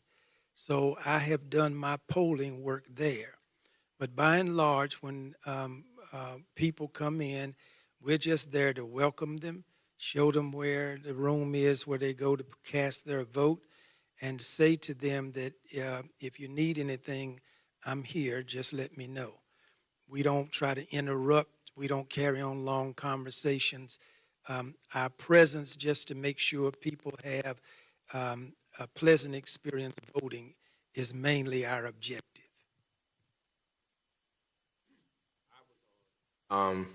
Wayne State's campus, and it was the Damon J. Keefe area, the voting station, and that's where I was stationed outside. I didn't quite get the benefit of being able to go inside, but nevertheless, we set out outside, and we had to be 100 feet away from the entrance and everything, and so we were right at that area. But we wanted to, encourage people that was coming in. If there was a line, to hang in there, make sure their vote is cast, make sure if they have any issues, let us know. And as Dr. Perkins said, we have card identification in case something happens up, but we can get in contact with not only police officials, but lawyers, so that we'll be able to speak law to individuals in that situation. So I haven't had any issues with that, so praying to God that continues.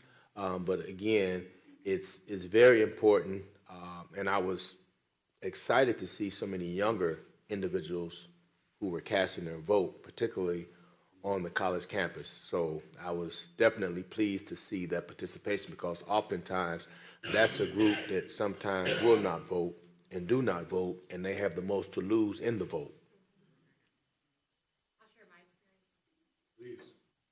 So Dave and I were at a school in Detroit, and our experience was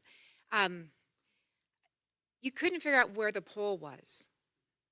They had like one little tiny sign outside of the school, and the entrance that they had chosen was door number 5 on the back of the building behind a dumpster.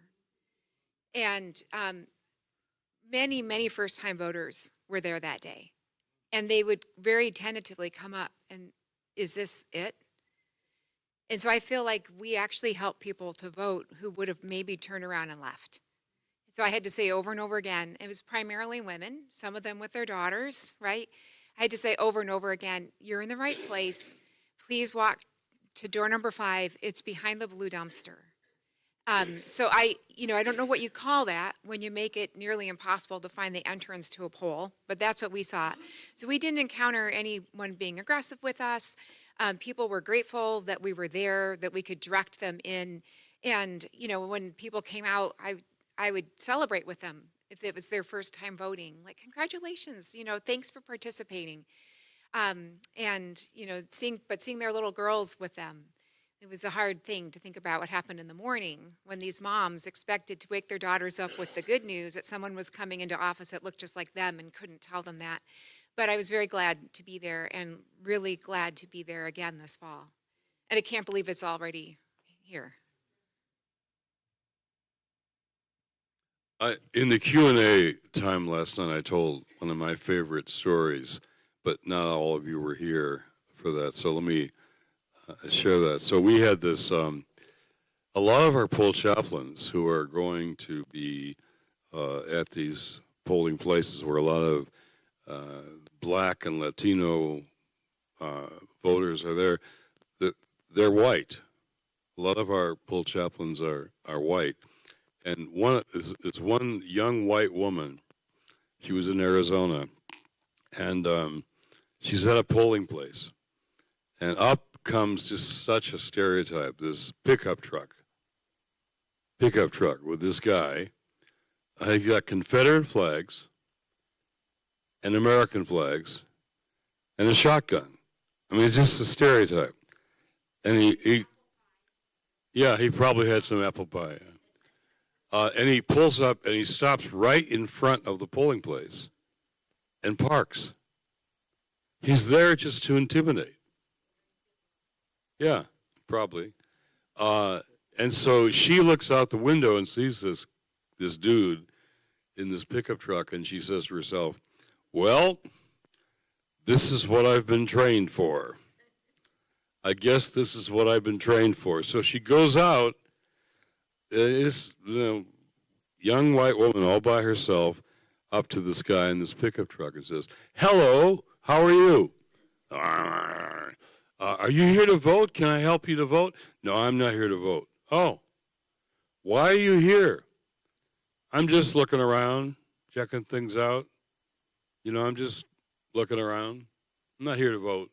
Oh, well, if anything I can do to be helpful, just please let me know. So she goes back in, and she waits a while, and he's still out there. So the poll chaplains, sometimes they pass out cookies to people who are, or snacks, in line to vote. So she takes them out some cookies. She says, here are some cookies that you might like. Would you like some of our cookies? And he got so frustrated by her and her cookies that he drove away. So poll chaplains and cookies.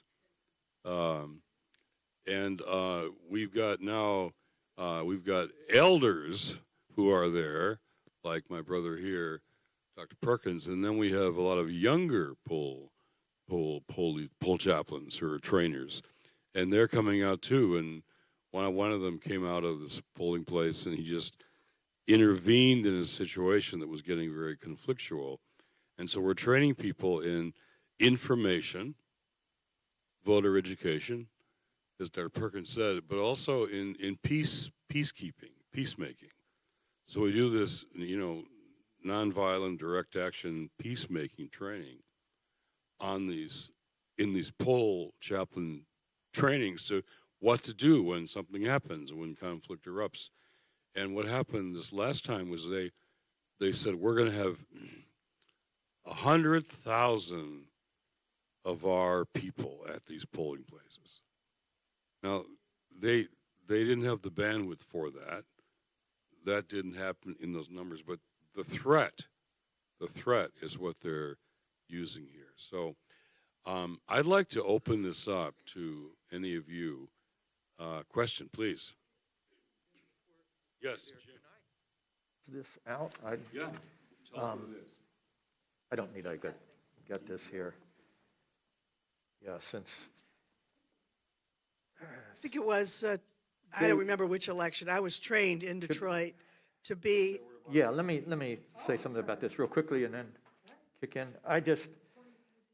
Jim had asked me to be involved, and I turned to a friend of mine with the mobile peace team, used to be Meta Peace Team, used to be Michigan Peace Team, that was organized in 1993 and has done all kinds of de-escalation training, trained us for the 2020 election monitoring. And I was part of a team of 16 people in 8 cars driving around to polling places, going in, introducing ourselves, wearing vests so they knew that we were somewhat official, and simply saying, you know, if you have or see any problems, please contact us.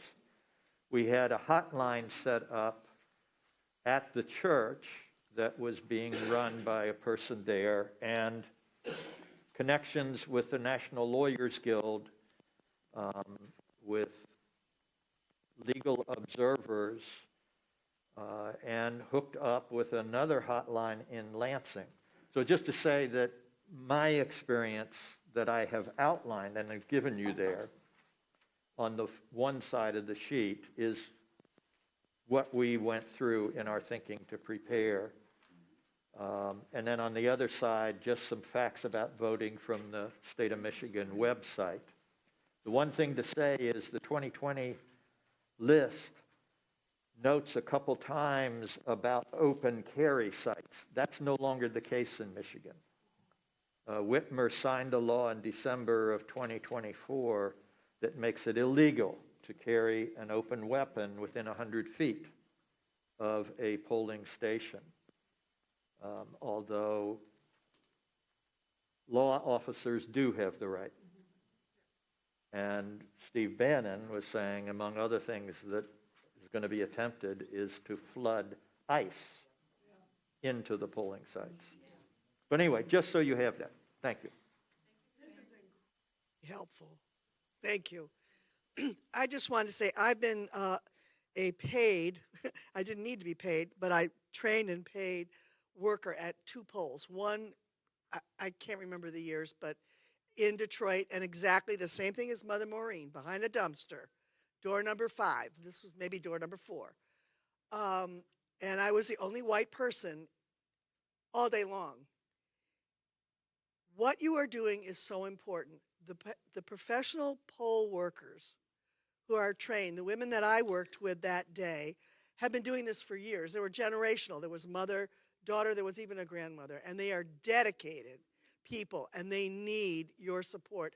They need this because they're the front lines, and they uphold everything you've written on this. They uphold. That was my experience number 1, which made me do it again. Then I got assigned Chesterfield Township. Hello, for the Trump election that he lost, thank God. Anyway, to your point, I'm in training, and this lady's sitting next to me. She's going to work on the polls. Excuse me, can we pack? I'm sitting there going, can we pack? At the time, she could. So I'm sitting next to a woman that I'm going to work with in the polls who's going to be carrying a gun. Well, if she can pack, so can everybody else. I am delighted to hear that that's no longer legal. Thank you. But I want to say something about the professional poll people. They are amazing. They're dedicated.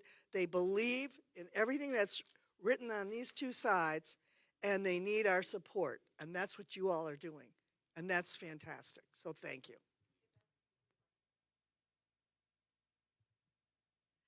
As we go through these, and I imagine that most of the troublemakers are white. As we go through the November elections, does it help in Detroit to have white people that will try and be the peacemakers, as opposed to having people of color try and calm down the white troublemakers? Okay, thank you.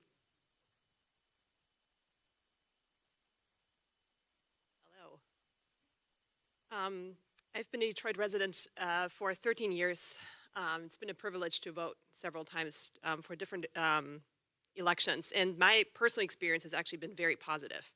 Yes, on the west side, initially where I started, same thing. We pulled up somewhere and I was like, where do I even enter this school, right? But currently, I live in East English Village, so my polling station is on Catchew and Warren, and it's in a high school.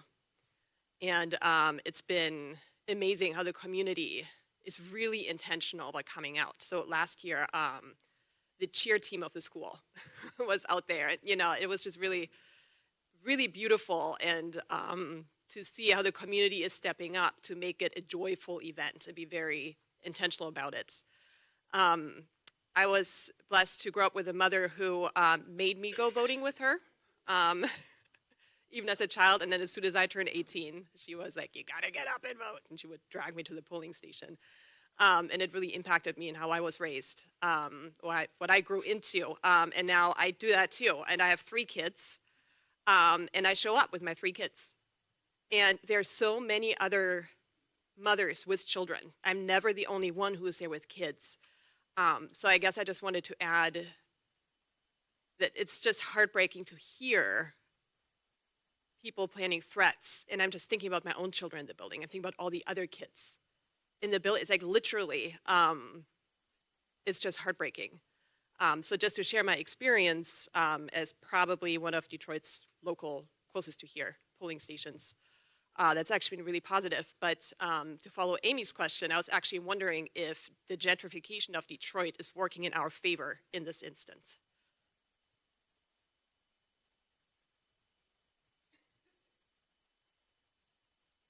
Yes, I think so.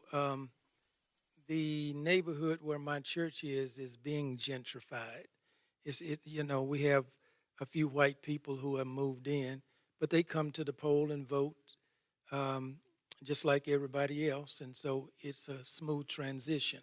We haven't had any issues in that regard so far. What I would also like to say is that I was here for the earlier session, and it's a source of great delight to me to hear the conversation that went on. And talking about the Imago Dei, when I read that book of Genesis, I see God's respect for the individual. And so we see ourselves as keeping the individual in mind so that they have no deterrence to expressing whatever their choice is. The greatest thing God gave us is freedom of choice, to accept or to reject Him. And so by our participation in this voter registration, we're trying to emphasize the importance of the individual having the opportunity to express his or her choice.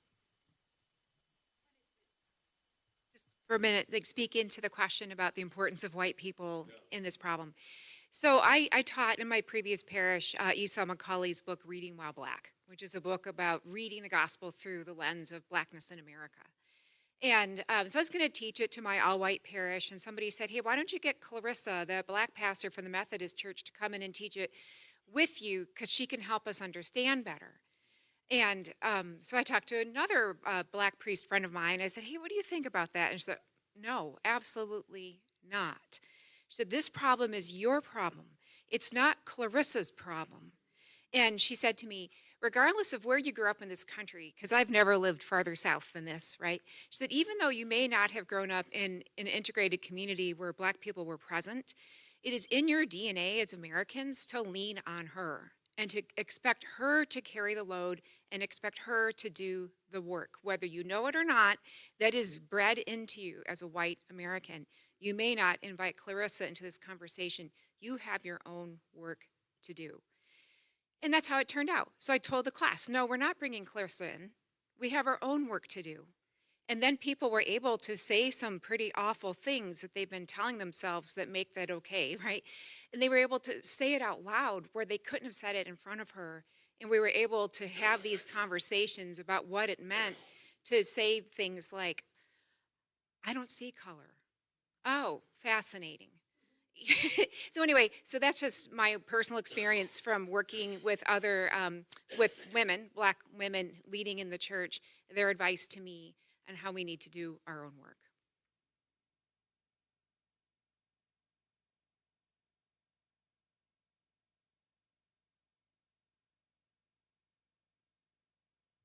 Thank you.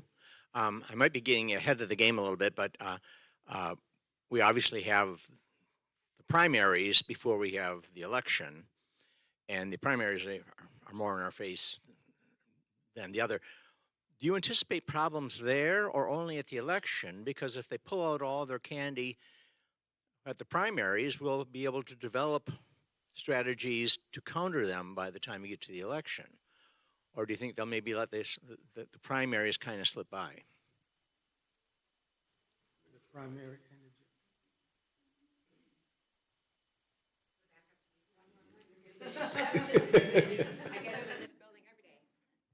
No, we're at the polls for both the primary and the general.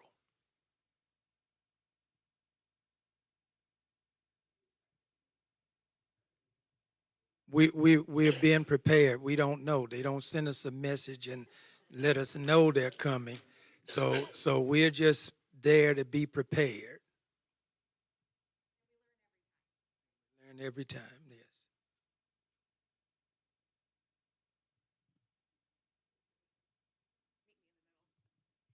So after hearing Carlos last night, I'm a little concerned about the southwestern Detroit community on Verner and Springwells, especially I grew up in that neighborhood, and my dad was an altar boy at Holy Redeemer forever. And so I'm concerned if he said how much fear there is, are people registered to vote? Number one, how do we get them to register and educate to vote? Is there a way to do absentee ballots? What's the education about that? And how can we help? I don't speak Spanish. So that's an ancillary question, are there trained Spanish speakers for that area? Because I think that if you wanted to have some place where outside agitators are coming in, it's going to be right there. Well, they're already there. Yeah, right. But I mean, at that point, when people are at the polls, that's nab, nab, nab.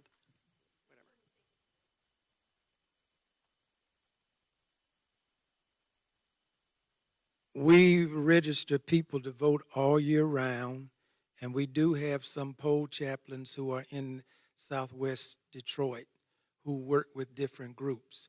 Now, we need to follow up with them to see what their experience is at this time, but we have people who are working and who are registering others to vote.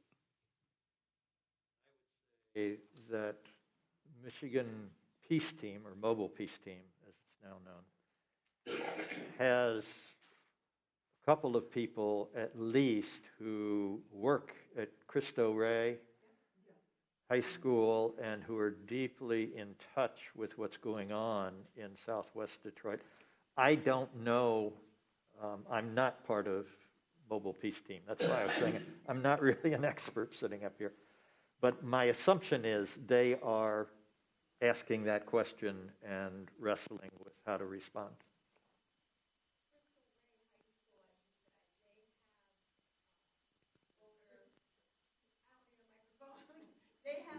We can hear you. They have voter education there at least once a month of last year, and I know this year they'll be doing it probably in June, July.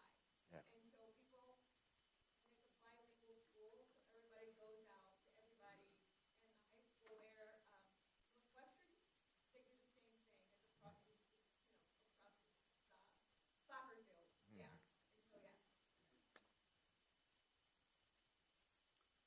So, Dr. Perkins, he has teammates, colleagues in all these other cities, and in Ohio we have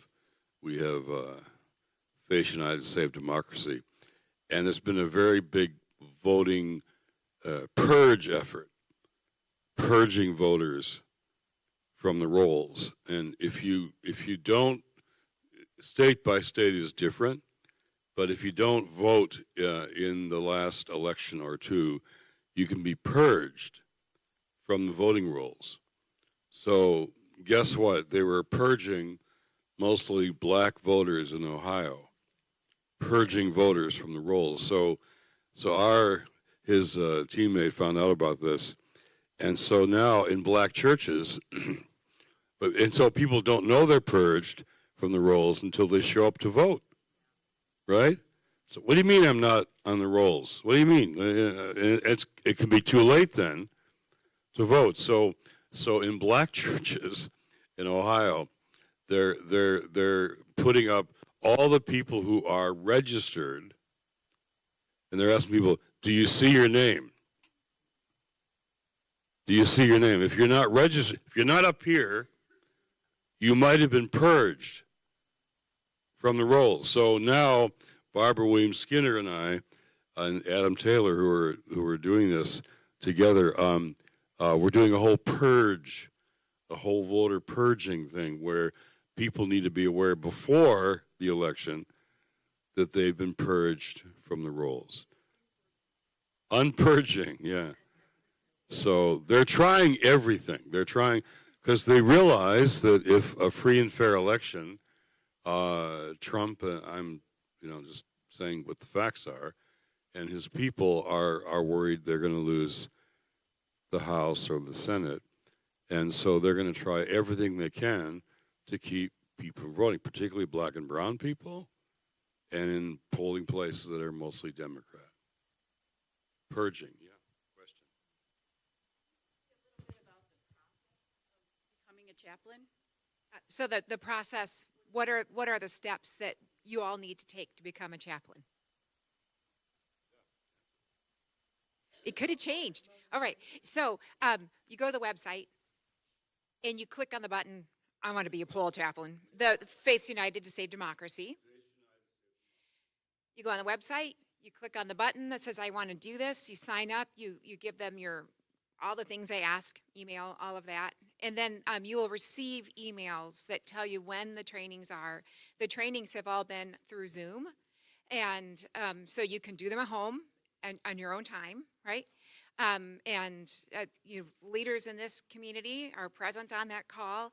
The one training that I got to attend, or a couple trainings I attended, we went into breakout rooms so that we could have smaller conversations. What would we do when that guy shows up in the pickup truck? What's your favorite cookie recipe? And have that conversation together with other people that are signing up to do this work. How will I react if somebody shows up to harass at the poll? Remembering always the power of nonviolence and the power of showing up looking like you and I, just regular people, to defend the rights of our neighbors. And it's that simple. And then I was assigned, my husband, we were assigned a poll, and we went. We got these really cool T-shirts to wear while we were at the poll. I still have mine. It took a couple months after that election to look at it again, but I can do it now. And we participated. And then after that, there were some follow-up Zoom calls where we got to talk about, like, what did we see? What happened? So we could feed information back into the team for planning for the next time. Is that clear? Faith's United to Save Democracy. Faith is plural because it's plural.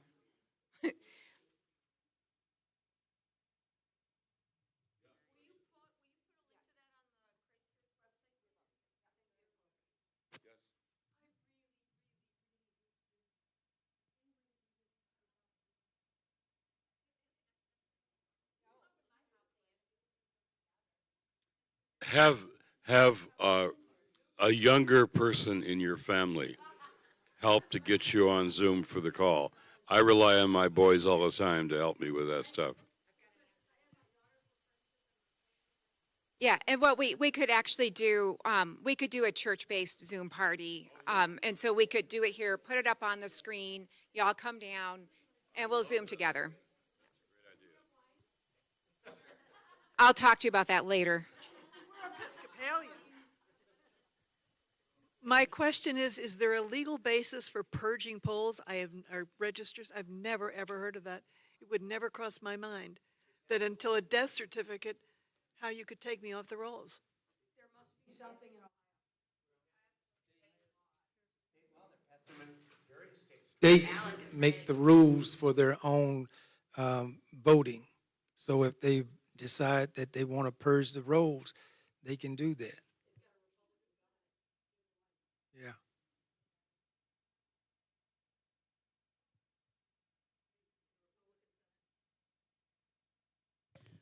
What can we do when people show up with their guns?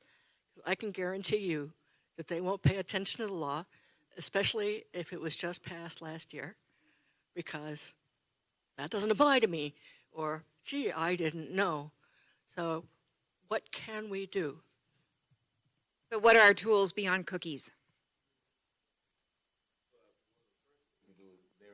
A number on a card, you can call that and then also call local police in that regard, because that's the best thing while you're praying. We know prayer works because it was like 75 degrees at the election last time, and thank you for that prayer. You know, we've been talking about democracy here, but there are many, many, many different types of democracies. And when you're talking about purging voter lists, you know, all these little things add up to strengthening democracy. And that's what we really have to do here is at every turn be thinking about that. You know, are we letting ourselves being steamrolled here, or are we going to take the initiative to protect our rights? Because in this type of democracy that we have, like a republic, we don't have that many rights, really. I mean, we are a strong democracy because of the number of people we have, but we really have to protect what we have.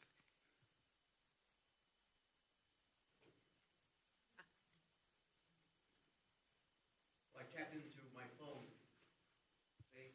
United to Save Democracy, and I have 2 different domain names and a Facebook page. So is it disciples.org or sojo.net, or where do we go for reference? Turnout Sunday. Check out Turnout Sunday. There is some, I will give you that feedback. It is a little bit difficult to navigate the websites. Turnout Sunday, you have to dig to get to it. Okay. And that has the information we need first. So if there's some way to redesign it so that if I search for Faiths United to Save Democracy or Poll Chaplain, I end up there. That's been my experience too. Yes.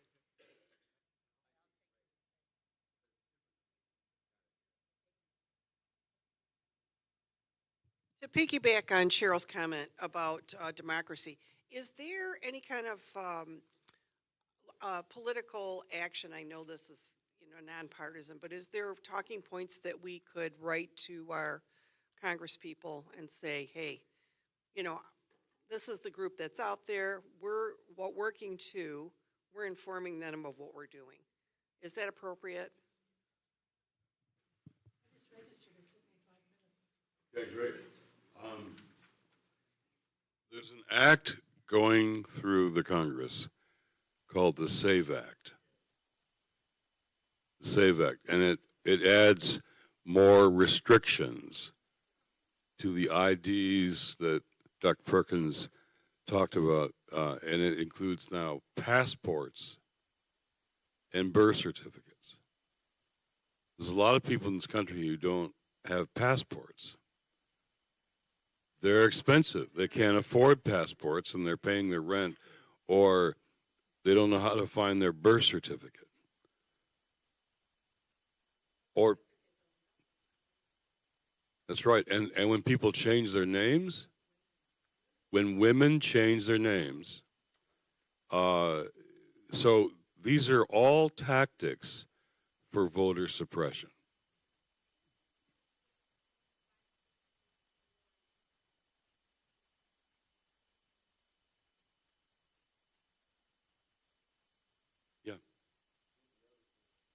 On that act that's going through Congress is not mentioned is that if you have a passport, it can be revoked. It can be revoked. So who's ever in charge could decide they don't want to accept your passport. So not only do you lose your right to travel, but you also would lose your right to vote. The House of Representatives has passed the SAVE Act. Mike Johnson and the House Republican leadership have passed the SAVE Act. It's now going to the Senate. So to the question before, contact your senators and tell them to oppose the SAVE Act. Right now, it looks like it may not pass the Senate, but we have to be very clear and outspoken against the SAVE Act in the Senate.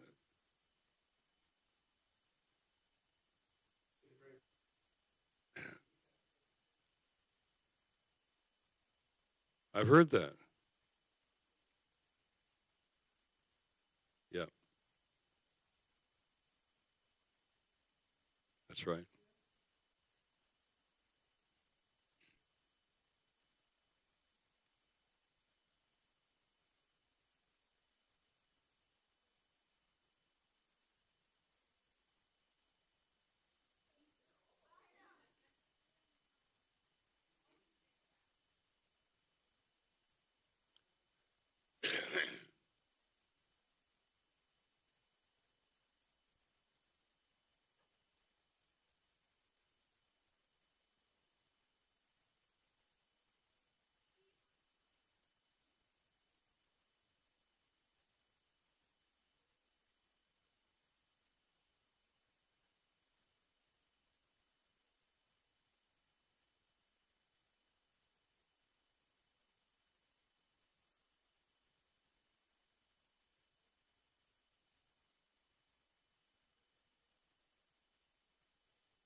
It's on my mind too. So in addition to partnering with Faiths United to Save Democracy to help people get registered to vote, we're also partnered with Crossroads of Michigan.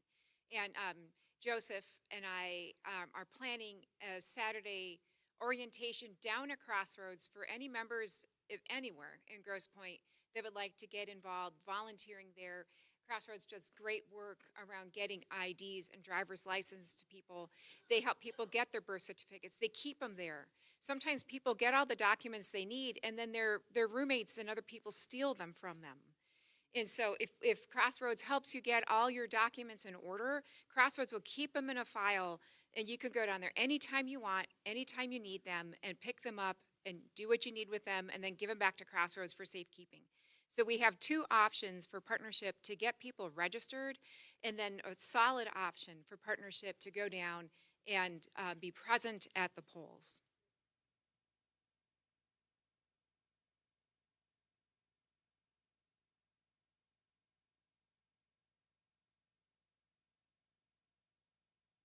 Thank you. Kind of following up on that, over the last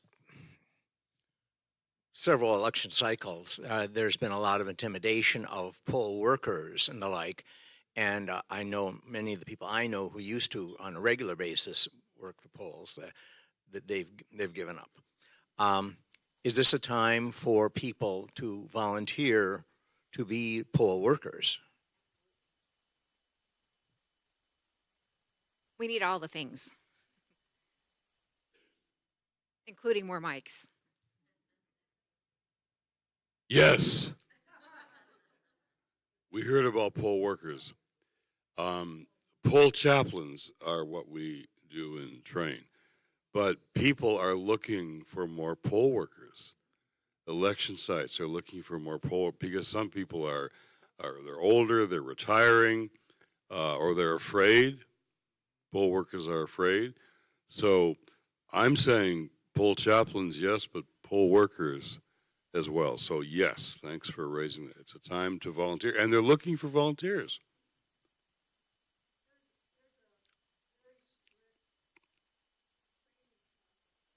Yeah.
Yeah, it's so cool. So we're running out of time. Was that a hand raised? Okay.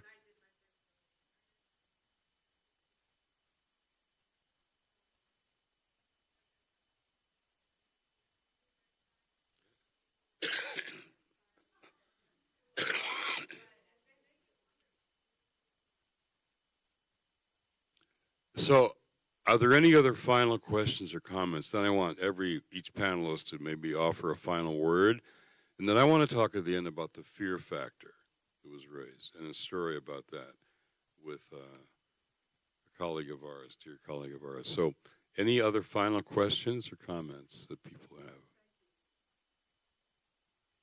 Thank you, Jim Perkinson, for that. Read the sheet, and remember the poem. Okay. Great. How about final thoughts from our panel? Well, one, again, thank you for coming out, and thank you for having us to share. This is a very, as they always say, but now we really begin to believe when you hear the phrase, this is the most important election of your life. Now people are really beginning to believe, because if certain people have their way, we won't be voting in November. Because there's efforts now to try to federalize the voting efforts. So we definitely, this is a time for us to stand up and fight for what we know which is right and which is justice. And as Christians, that's our mandate. So thank you.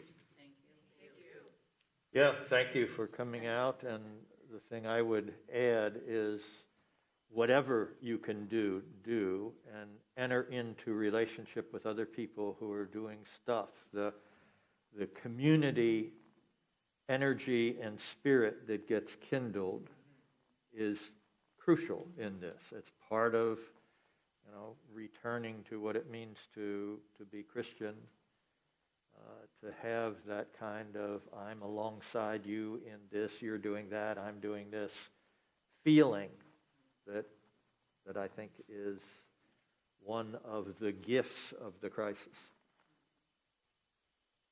And again, thank you for having us. And if you want to be a poll chaplain, as has been indicated, you do not have to be ordained. You can be a lay person.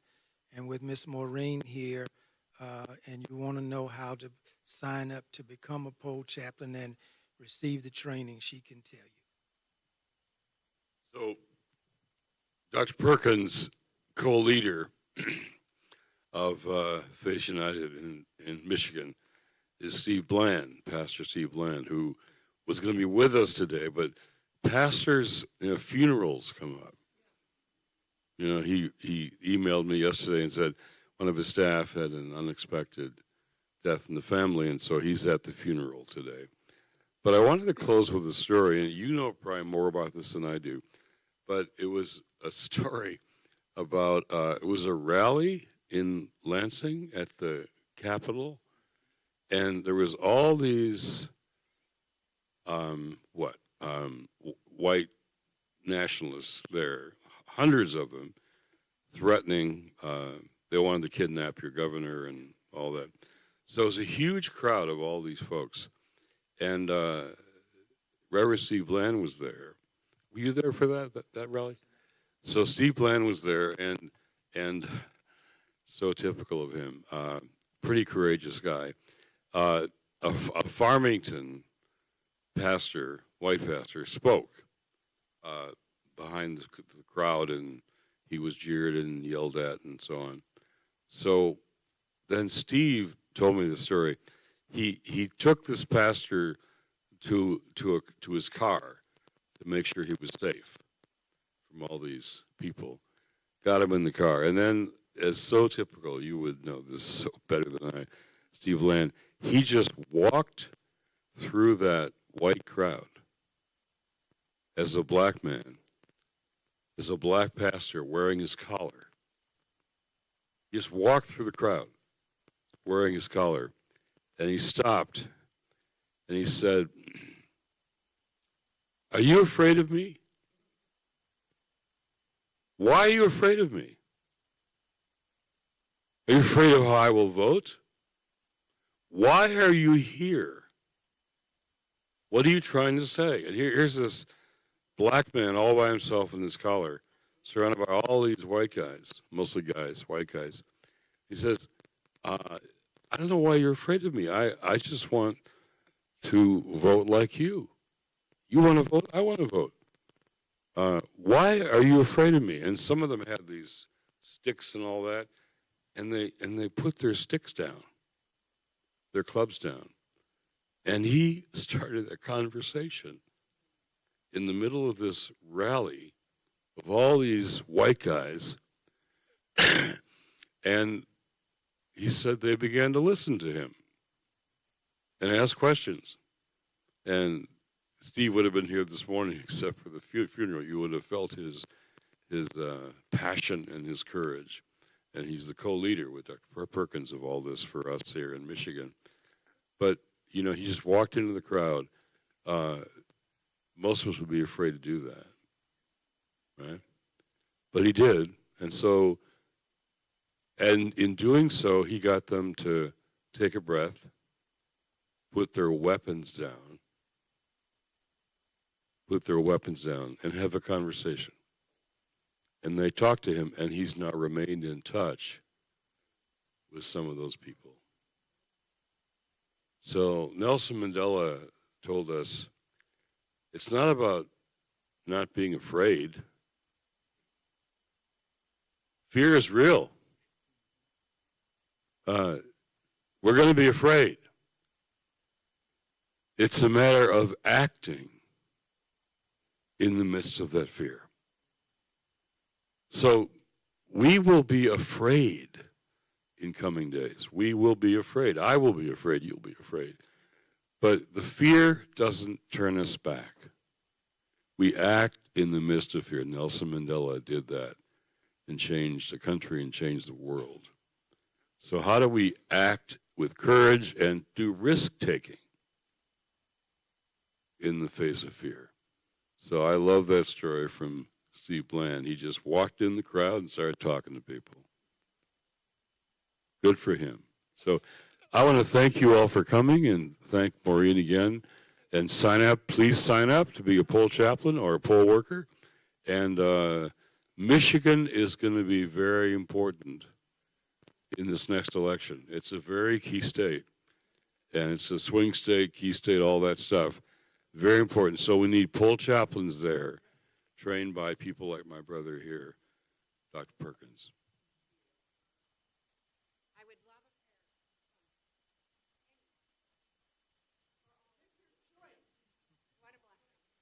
Let us pray. Eternal God, our Heavenly Father, how thankful we are to you for life and for all of your blessings to us.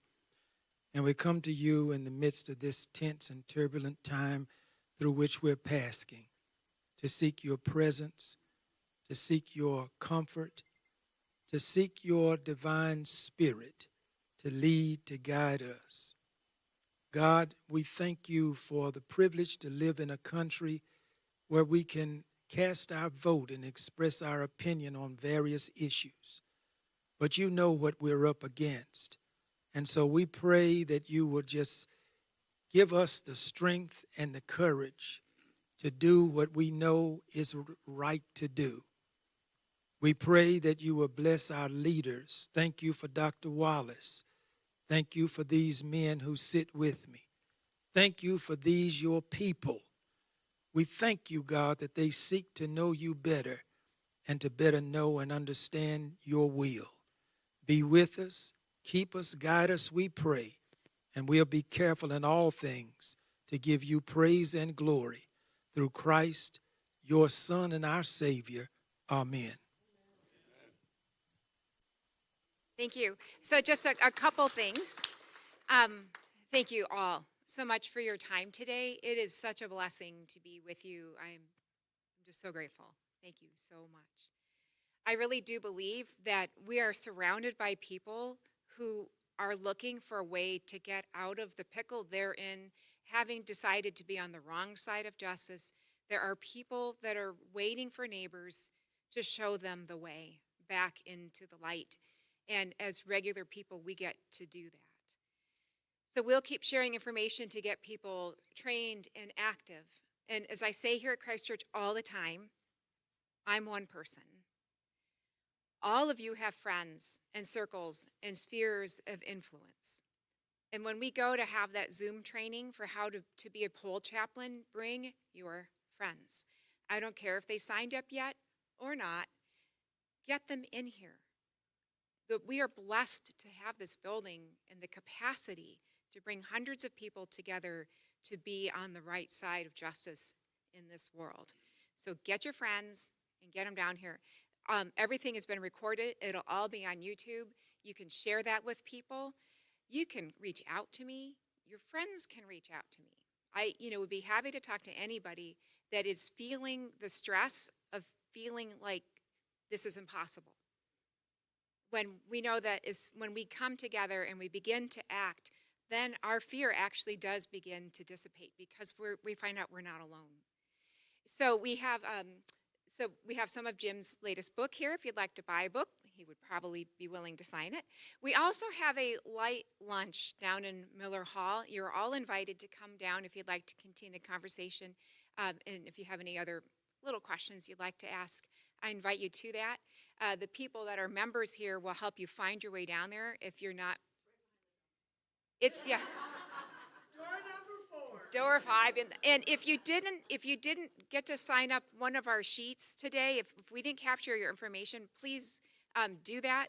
We won't pester you, but we will keep you involved and informed of other events like this as they come. Thank you.